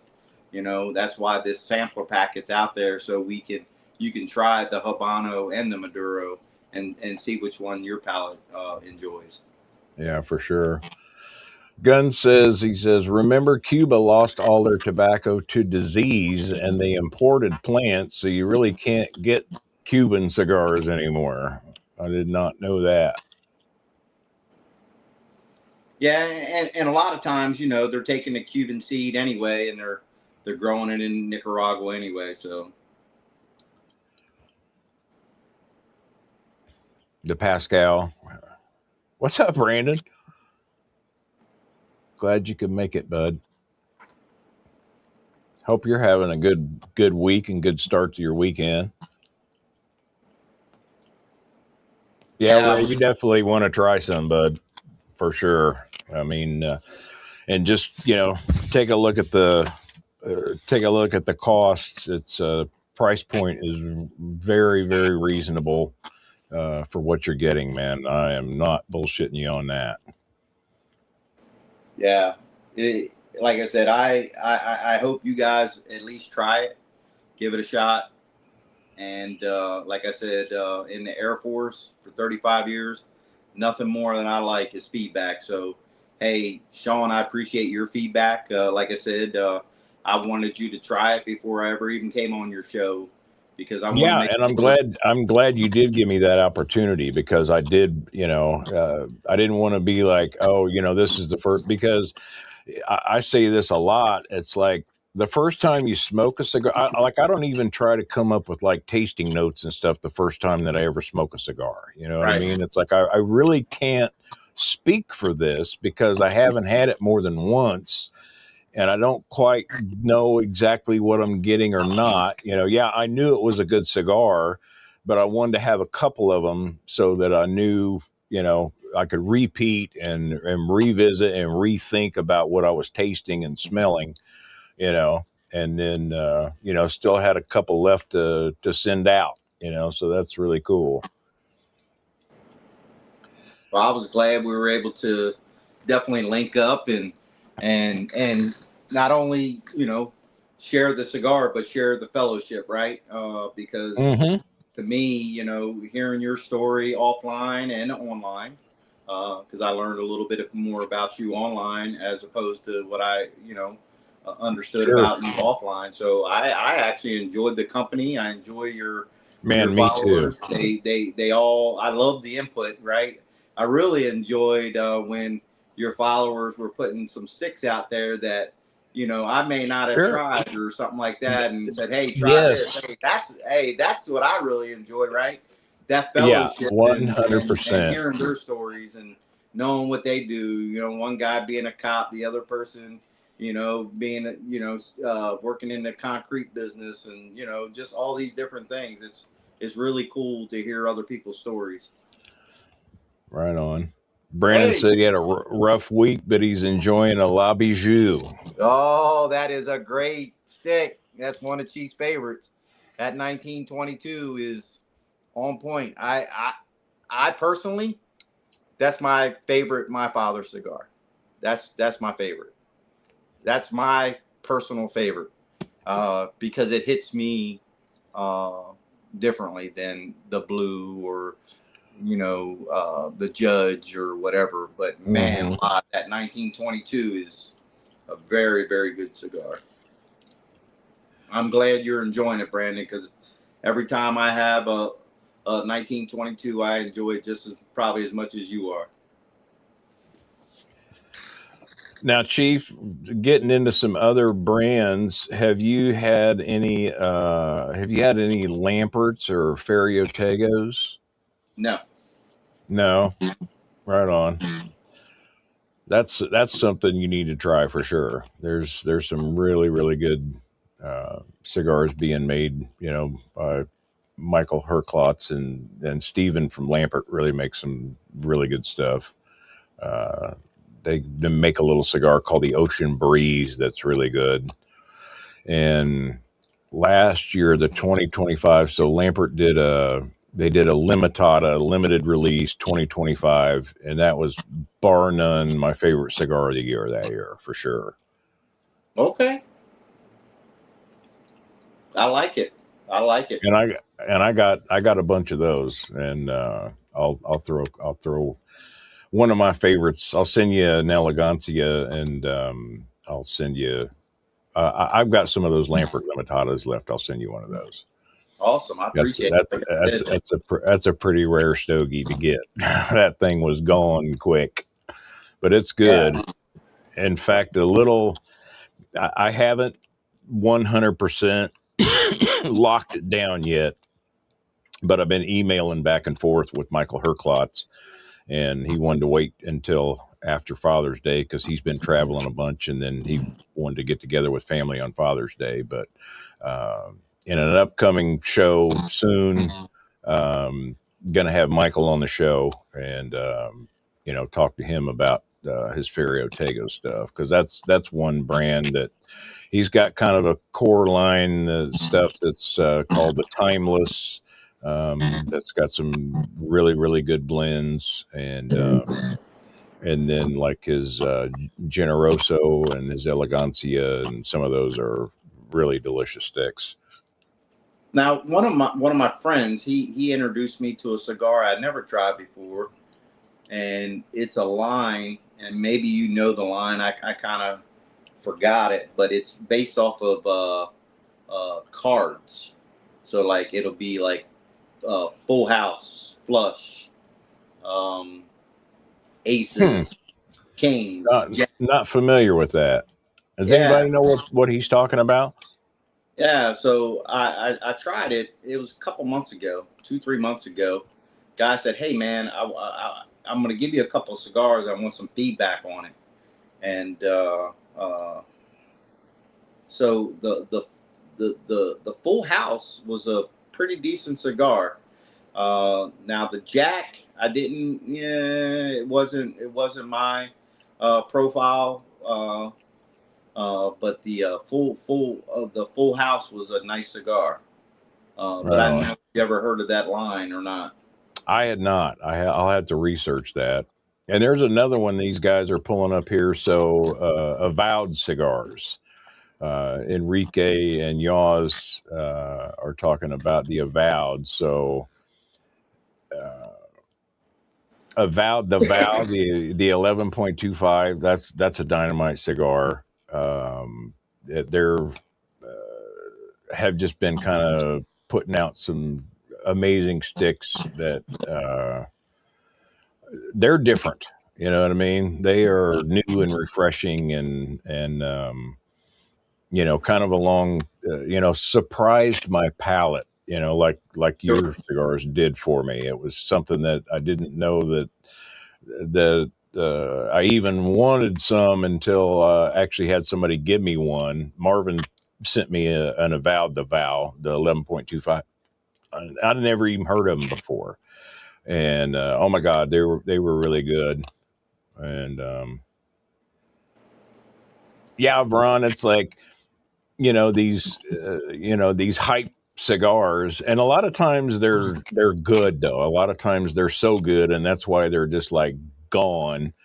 Especially like that Lampert Limitada. I mean, just sold out, just like lickety split, and they were just gone. That is really frustrating. But I'll tell you what, I'll give you what I do with that, guys, because you see that I get a lot of the new stuff and kind of hip on that. Is I stay in touch with these different producers' social media feeds, and like.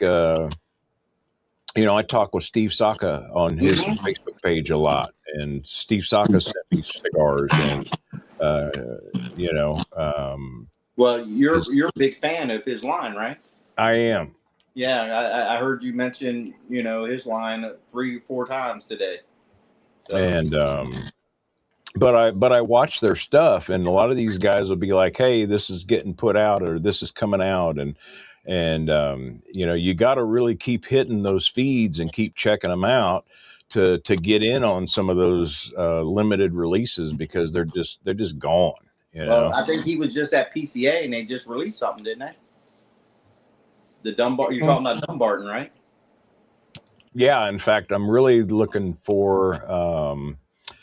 It's a cigar that's supposed to be coming out this month. It's called the Tapa Negro, and it just, you know, black top. So what it is it's a Connecticut cigar that the last third has a Maduro wrapper on it, and I'm really looking Could forward be interesting. trying that. I'm trying to get my hands on some of them, and you know, they should be coming out like this month. You know, yeah, and the Kilner stuff. That Kilner 80th. Oh my God, that's a now it's a real pricey stick. It's probably about $60, but that's a damn good smoking cigar. You know, See, that's a cigar I haven't smoked. and he's saying those blenders came. You know, that's like, From the you know, Davidoff. yeah, exactly. And that's what I was saying. These Griffins that I was telling you about are rolled in the same factory as Davidoff.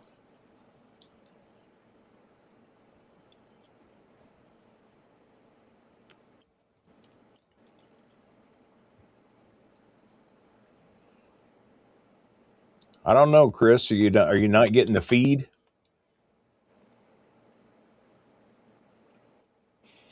Might reload it, maybe. Yeah, pretty much. You know, I watch a lot of the Facebook stuff. You know, more so than the Instagram, I think. But yeah, and then some of the groups that I'm in. I'm in a lot of Facebook cigar groups, and you know, a lot of those guys are, you know, very helpful in being like, well, hey, this just dropped here or whatever. You know, in fact, Yeah. like I said, I got those fiddleheads, those you know, from the New Hampshire purveyors, and that so far that's my favorite cigar of the year. It's a crazy just dreamboat of a cigar. You know. Yeah, that's the one I was talking about, Gun.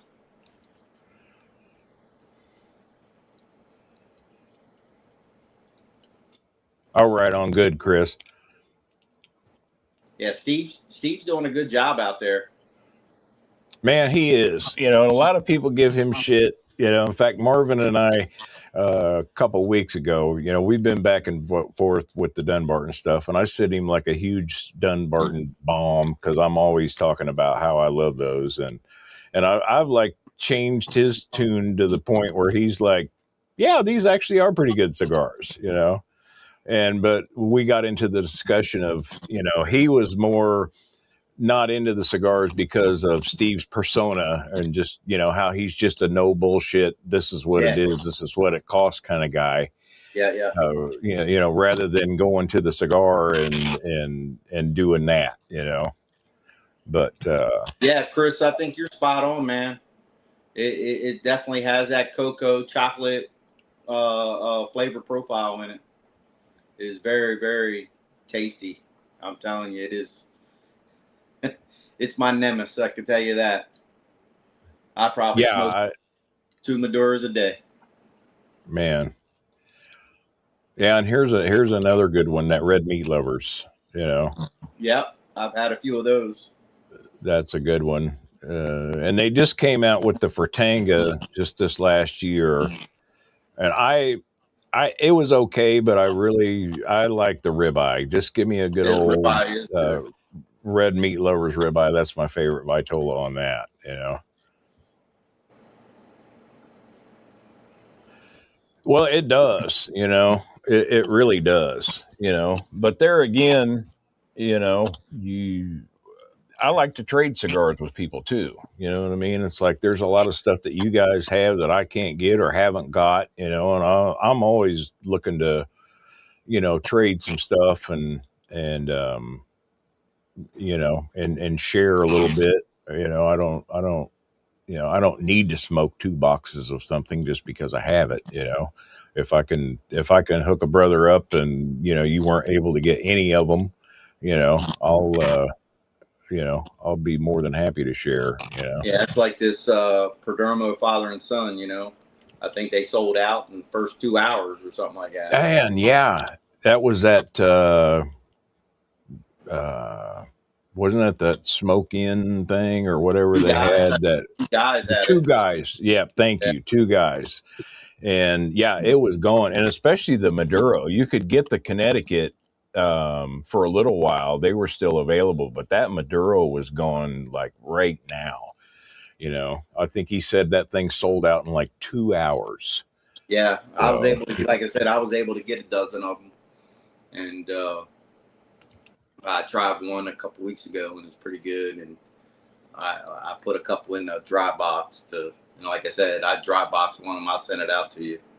But that's cool. it's pretty good cigar. Pretty good cigar. I I bet like it is. I like the Vitola on it. Yeah. It's neat. Like I said, it's almost like that Aliba Milanio, the Figaro. It's Hmm. a cool Vitola. Yeah, it really is. And I like them like that. I really do. Yeah. It's just, it's like, and like you said, it's how some of these rollers specifically roll that, and it adds to the characteristic and enjoyment of that particular cigar.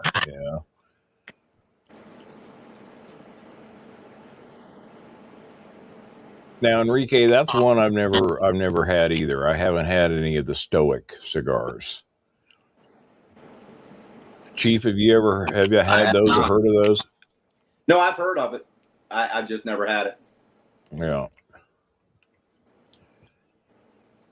Yeah, Like I so said, many good I've ones. heard of a lot, but there's so many cigars out there now, right? Oh my God, I yeah. think cigars are really moving in a direction where you have a lot more players in the game, right? And Yeah. there's a lot more to try, and there's a lot more, I will say, variety out there, because I think cigars are going in a direction where you're going to have a lot more of the younger generation is getting into it as well, and Hmm. even the sweet cigars. I mean, you got all these fat bottom Bettys and Dominicanas, and they're getting people into cigars, from those sweets, Yeah. and then they're moving on to different blends and different wrappers, and all kinds of different things. So I think cigars are actually in a good place right now, and it's Yeah. heading in a better direction than it was, I would say, 10 years ago, 15 years ago. Because like I said, I've been smoking for 30, and I haven't seen uh, the way the cigars are going right now. Yeah. Well, I hope I be smoking for 30. I'll be more like your pop's age. Yeah, I like I hope said, I hope to be that old curmudgeony old motherfucker sitting in a chair smoking a cigar and you know talking about I just sent how him the world used to be so great. I just sent him like 70 some sweet cigars for Father's Day, so it'd be good for a few days. So Oh, he that's likes cool. sweet ones. I got him those. I don't know if you ever heard of it, but they're value, real cheap, sweet cigar. It's called Tatianos or something Hmm. like that. Yeah, the They have like Tatianas. they have like chocolate, vanilla, Oh yeah, cinnamon, creme all brulee. yeah, all kinds of different flavors. So I sent it to him just to see, because he likes that kind of stuff. So Yeah. Man, this cigar is built so well. I've been trying to knock this ash off for a minute, and it won't come off. It just. you know what that means, right? It's rolled correctly. Hmm. Yeah. I think there's a lot to be said when it comes to the rollers. It's an art. Yeah. So how many of you guys out there are fathers? How many guys are celebrating Father's Day as a dad or looking forward to maybe getting some good stogies for Father's Day? I know I am. I know I am. But I know what kind I'm getting, though, too, because I specifically asked for them. You know? Well, unfortunately, I don't think they'll get to you by Father's Day, but they'll get to you by the weekend, I'm sure. Yeah. Yeah, for sure. Well, at least I've got to try both blends twice now, and and I think for me, like I said, I think I'm probably gonna maybe smoke that 2014 Basin Sunday, maybe, or maybe save it for 4th of July. But for me, this is gonna be Opus weekend for me. Okay, well, you picked up a big score today, so Yeah, I got to start smoking some of my Opuses, and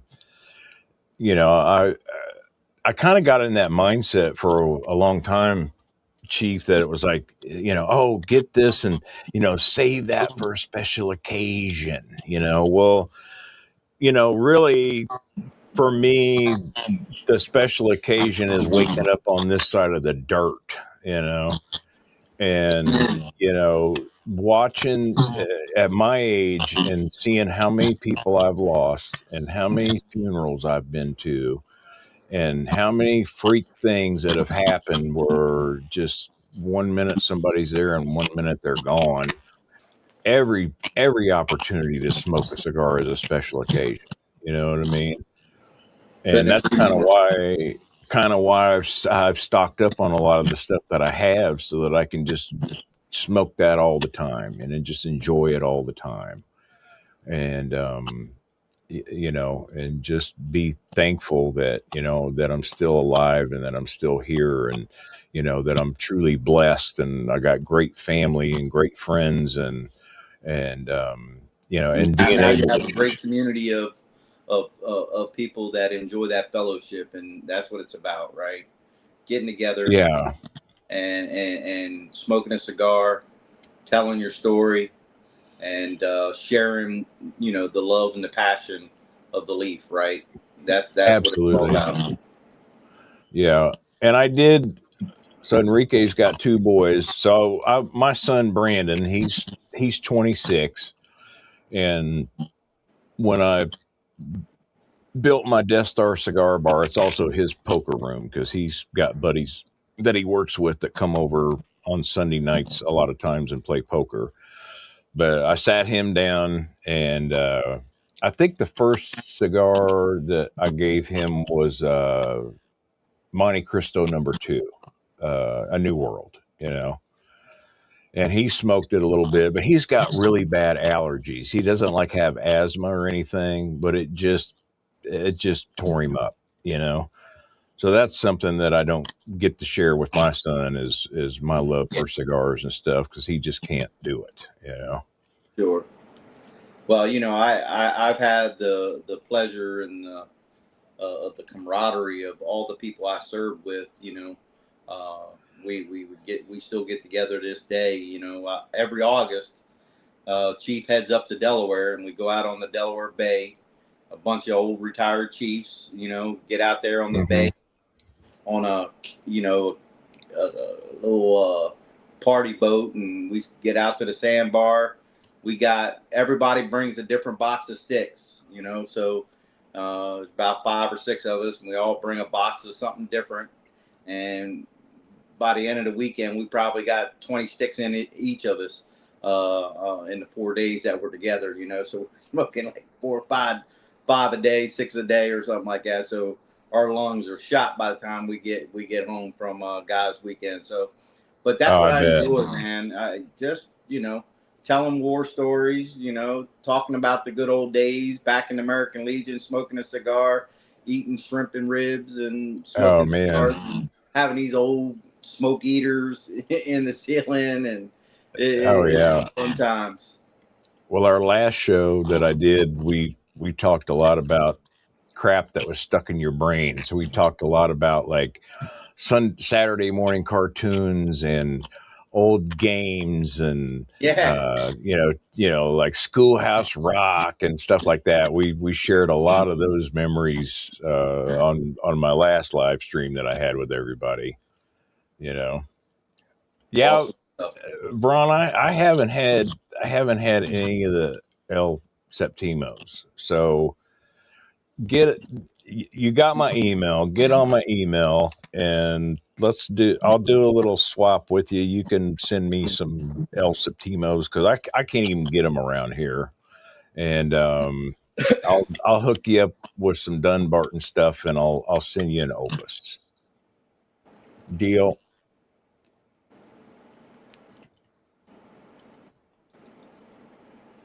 And that's what it's about. Absolutely. I love sharing cigars, and I even got my own, commercial. I used to repair, hi-fi equipment and stuff and turntables and all that. I was into that. I had a little side business called the Hi-Fi Jedi, and so I got a commercial postal account. So it's like, I can send out cigars real easy, and I just tell them to come get them, and I put them in I've got an old milk box. We've got a company here in Kansas City called Chateau Dairy, and they do the old milk truck delivery. And I've got this milk box on my front porch, and I can put boxes of cigars in that and put the labels on them, and then just tell the post office lady just to come up and grab them when she comes and delivers my mail. So There it's you really, go. I don't even have to go to the post office, so it makes it real easy for me to do my thing.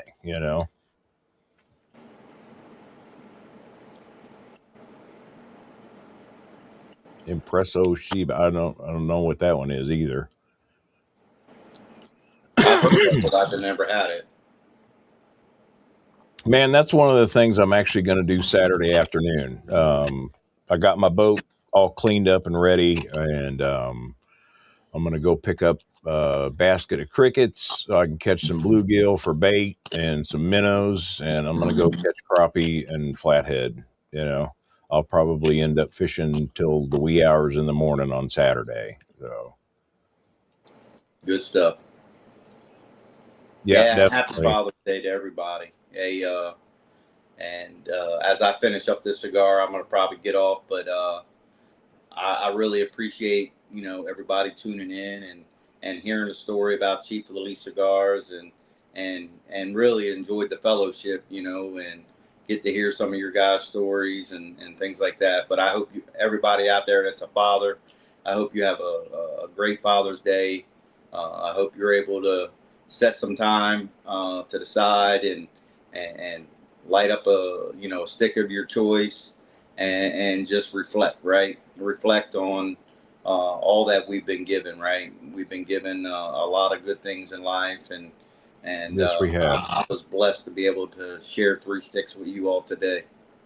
Man, it's my pleasure to have you.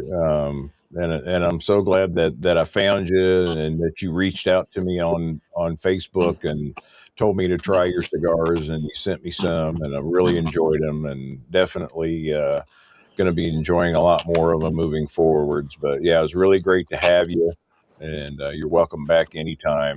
And like I said, we'll get together and we'll do a little stick trading. And I'll send you some goodies and you know Absolutely, I look forward see. to it. And like I said, I'll definitely send you out a few of those sticks I talked about. I know that you haven't had and try and I hope you enjoy them and I appreciate the invite to come onto your show to talk to your followers and really Thank you. hear about your story and their stories and I'm blessed and I thank you all for having me on your show and I really enjoyed the fellowship.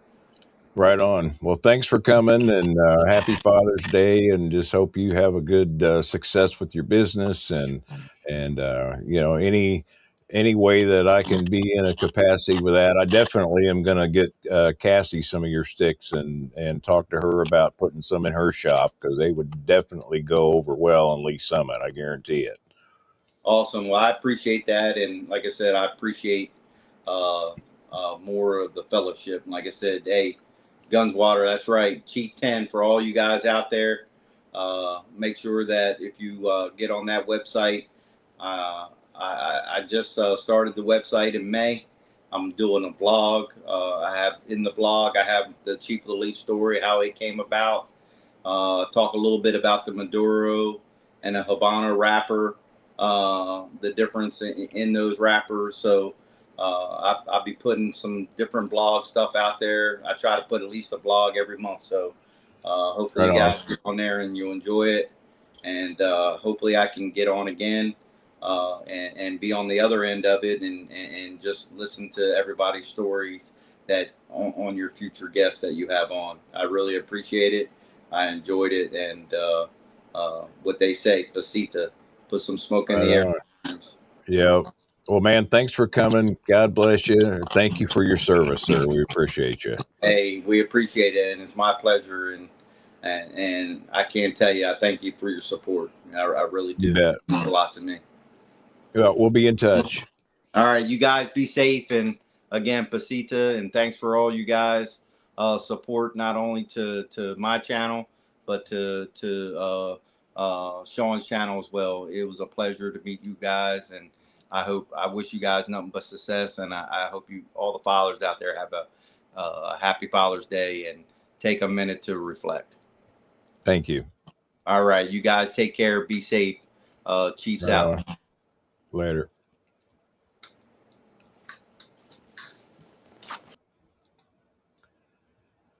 Right on, guys. So, crayfish tails, huh? We don't get many of those around here. We get crawdads. Man, we at this lake that I go fishing at, we can catch crawdad. I don't have to use a trap or anything. I can just tie a piece of bacon on a string and pitch it off this one point over there at Lake Jacomo. And them some bitches will grab on that piece of bacon and try to nibble on it. And I can just slowly reel them in and get them up close to the shallow and then just scoop them up with a net.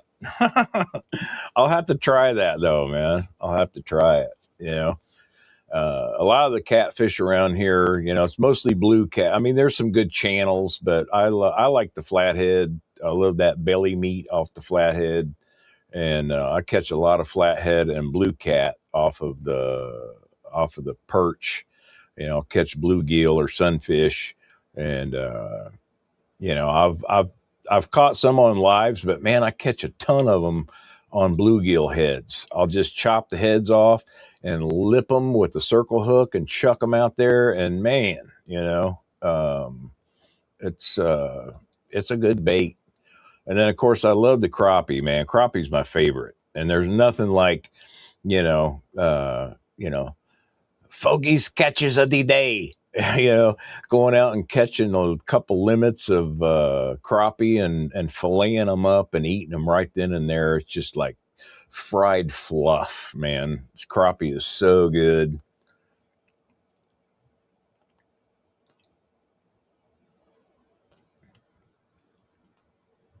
Right on. Yeah, you guys will love these stogies of his. They are they're dynamite, especially for the price. I know, I hate that thing, man. You know, I always be like trying to send texts and shit, and you know, I know what I want to say. And I don't need you to try to fix it, you know, because I'm doing some kind of slang or I want to put some kind of a connotation on what I'm saying, and I don't need your help fucking trying to what you think it's supposed to be. I hate that shit for sure.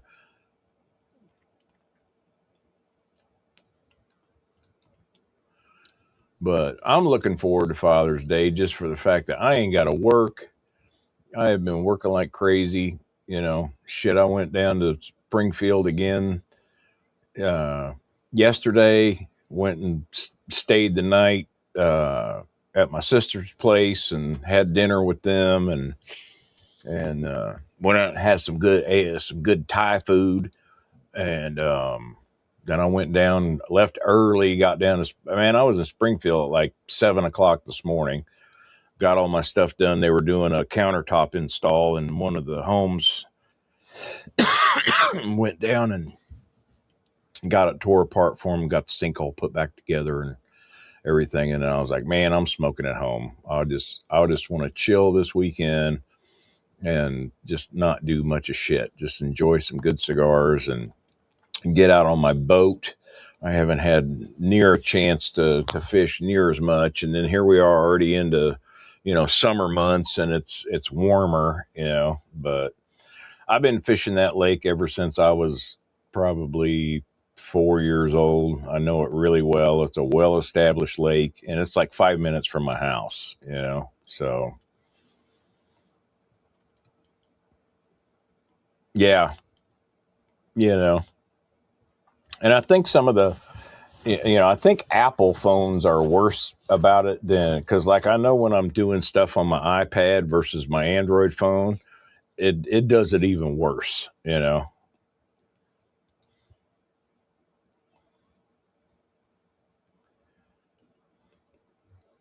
Is that right? You look illiterate if you don't have it.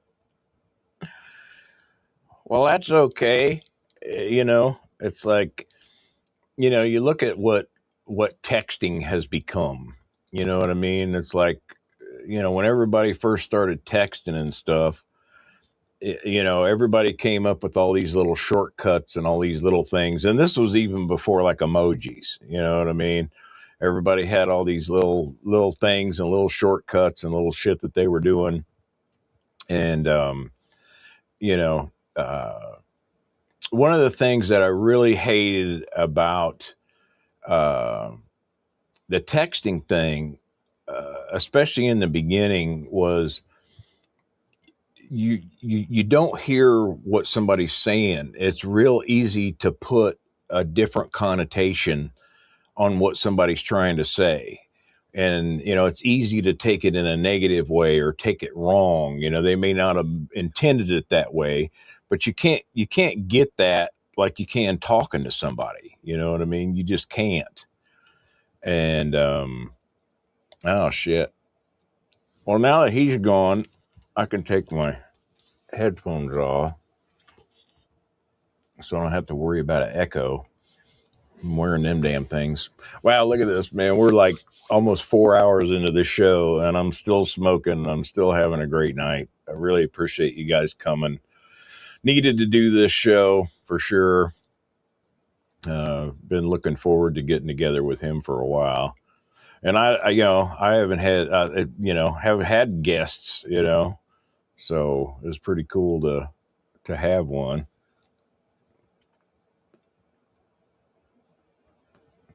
Right on. I got a pretty good bait shop. It's called 40 Woods Bait and Tackle. They've been in business for 50 plus years around here, and they can get some good stuff. I can even get like some little bullhead catfish to use for bait. Well, thank you, sir. I appreciate it. Like I said, it's really going to suck. I was really looking forward to hanging out with you tomorrow, and I had a bag of sticks that I was going to hook you up with, but I just needed to get home, man. Traveling a lot, and I'm driving, and that drive, especially, I went down 50 highway to 13 and then down into Warsaw, or 65, and then took 65 down this morning into Springfield, and then I came back, 13 up to 7 highway. And that's a brutal drive. And, I'm driving this big ass, transit, box van with the big old nap-eyed work, it's like a freaking warehouse on wheels, and, it just wears me out. And I was just like, I got to get home. I am just freaking, I'm over it. I want to chill out. I want to catch up on some shows. Looking forward to the new episode of the Dutton Ranch. Gonna watch that with Mama tomorrow. And fuck. Well, thank you, Bobby. I'm glad you did. And I always have a good time with you guys. We always have a good time. We just hang out, chill, bullshit, do our thing. And, but I will ask you this. I got a lot of shit that I'm giving away tonight and talk to everybody.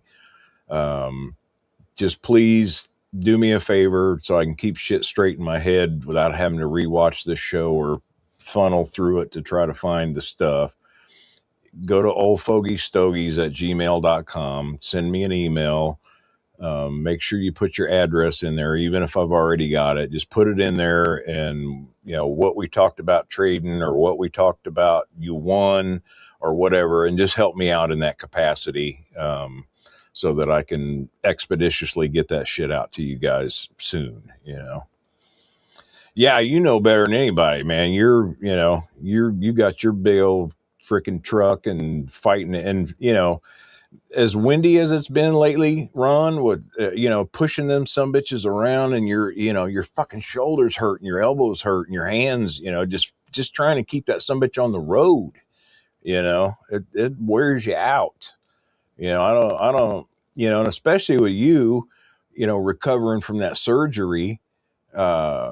Man, how are you doing with that anyway, man? Is it still bothering you quite a bit or what?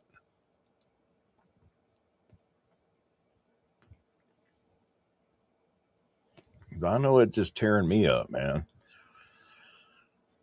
And and I drive, so I can't eat no gummies, because I got, I get in a freaking wreck or something, I'm going straight down to piss, and then there goes my good job.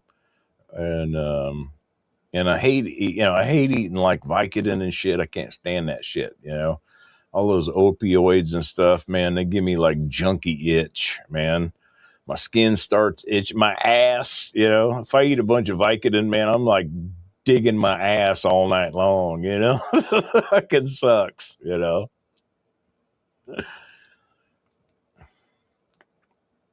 Well, yeah, we got to, we got to keep on moving. We got to keep doing our shit, got to pay for that fucking gasoline and pay for these cigars,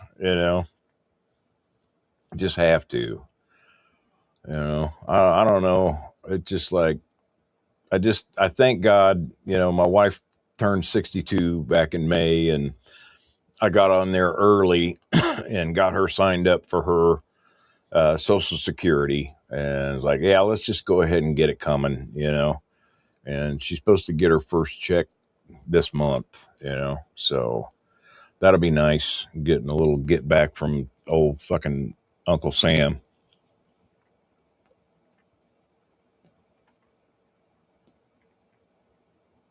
For sure. But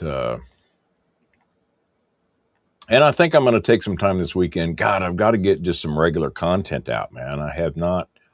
I've got shit filmed. I just need to edit, and I may take a big part of the day, Father's Day, and just get some stuff edited and get it uploaded, and just have it just start posting.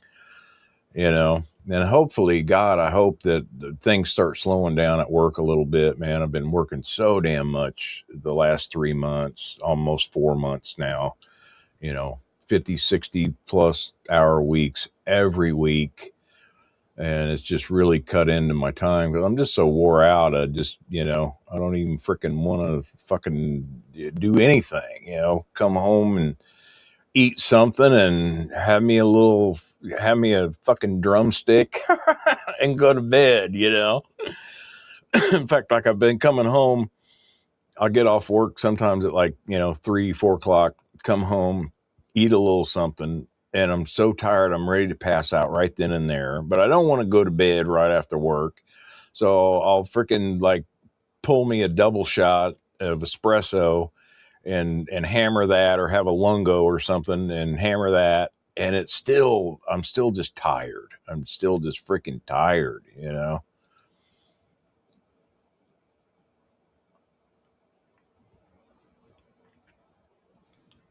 Yeah. Yeah, for sure, man. It's, the pains and stuff in the joints and all that. And even the weather, you know what I mean? The bariatric pressure at any given time when the pressure starts coming up, I can feel it. I can feel it in my bones. I can feel it in my joints. I never understood that, when my grandparents or older people would be like, I can feel it in my bones. Like, how the hell do you feel it in your bones? Like, oh, yeah, I feel it in my bones.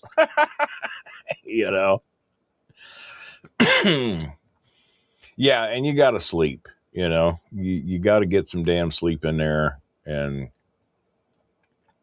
I don't know, I kind of go through these weird phases where it's like, I'll go to bed like super early.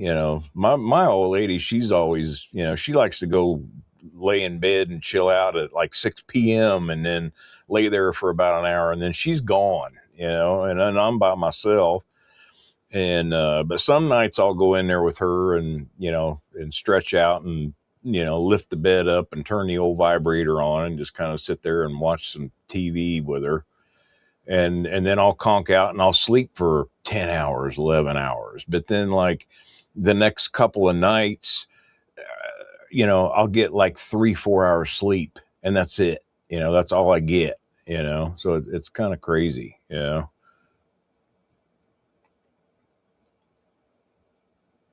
Right on.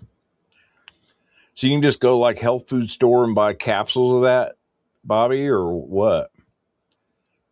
Like a vitamin, it's just turmeric and ginger.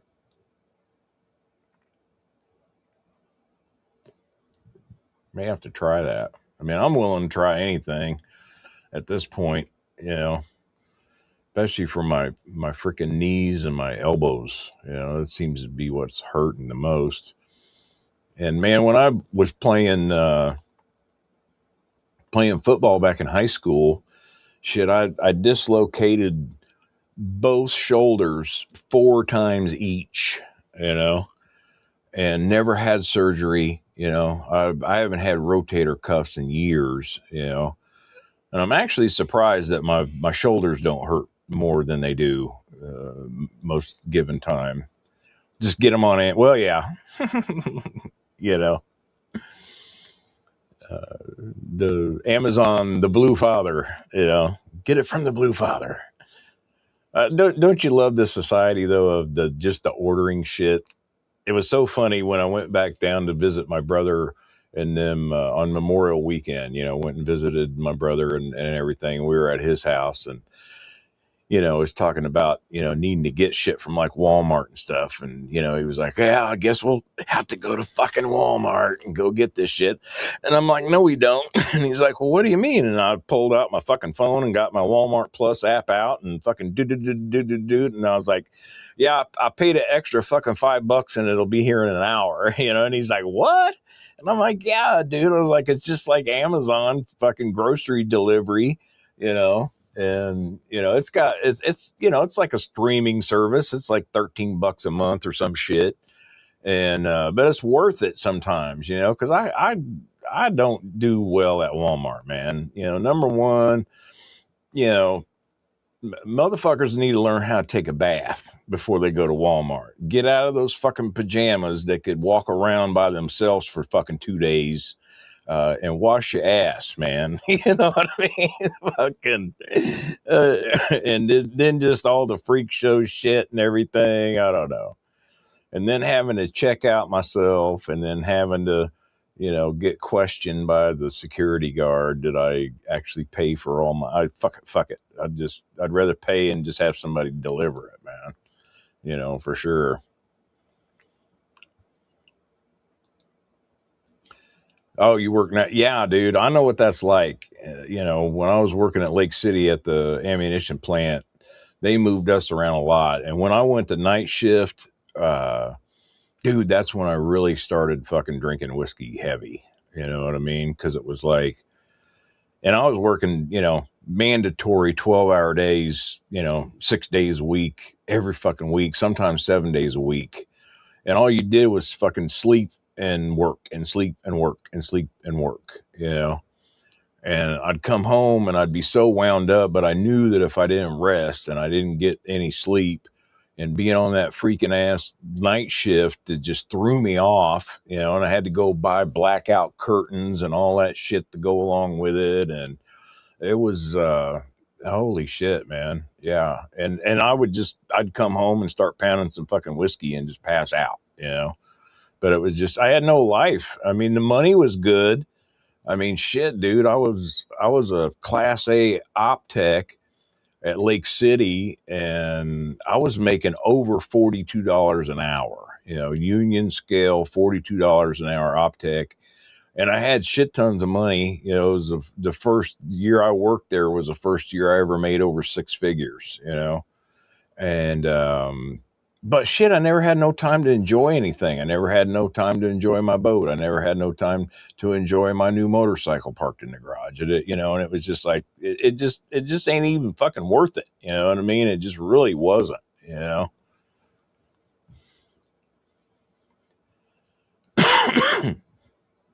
Oh, right on. Well, Walgreens done sent that shit out to the guinea pigs first, huh? Make sure it ain't gonna fucking kill your ass. You know? Yeah. Just like a Carnival cruise. Yeah. It just irks me sometimes. You know.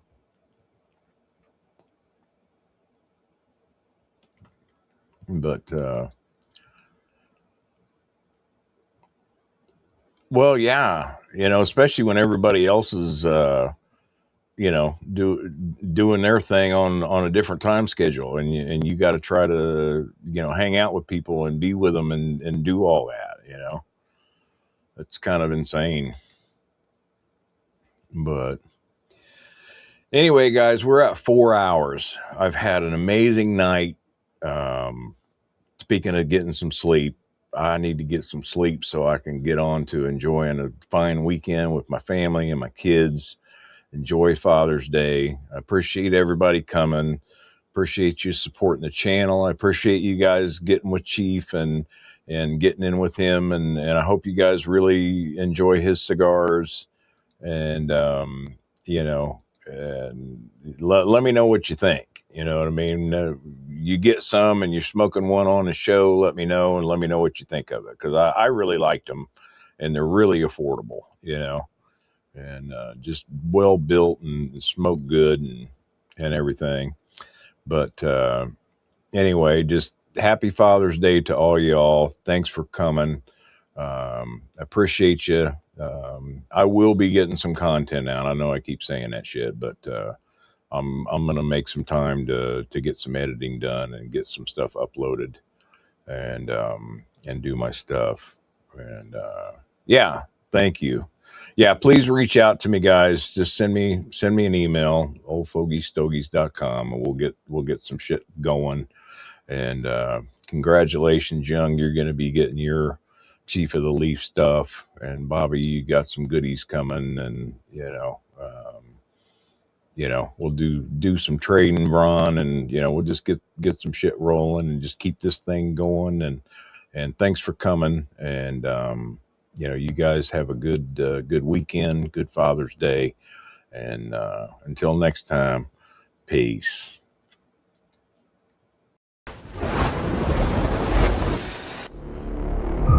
Thanks for watching the Old Fogies Stogies.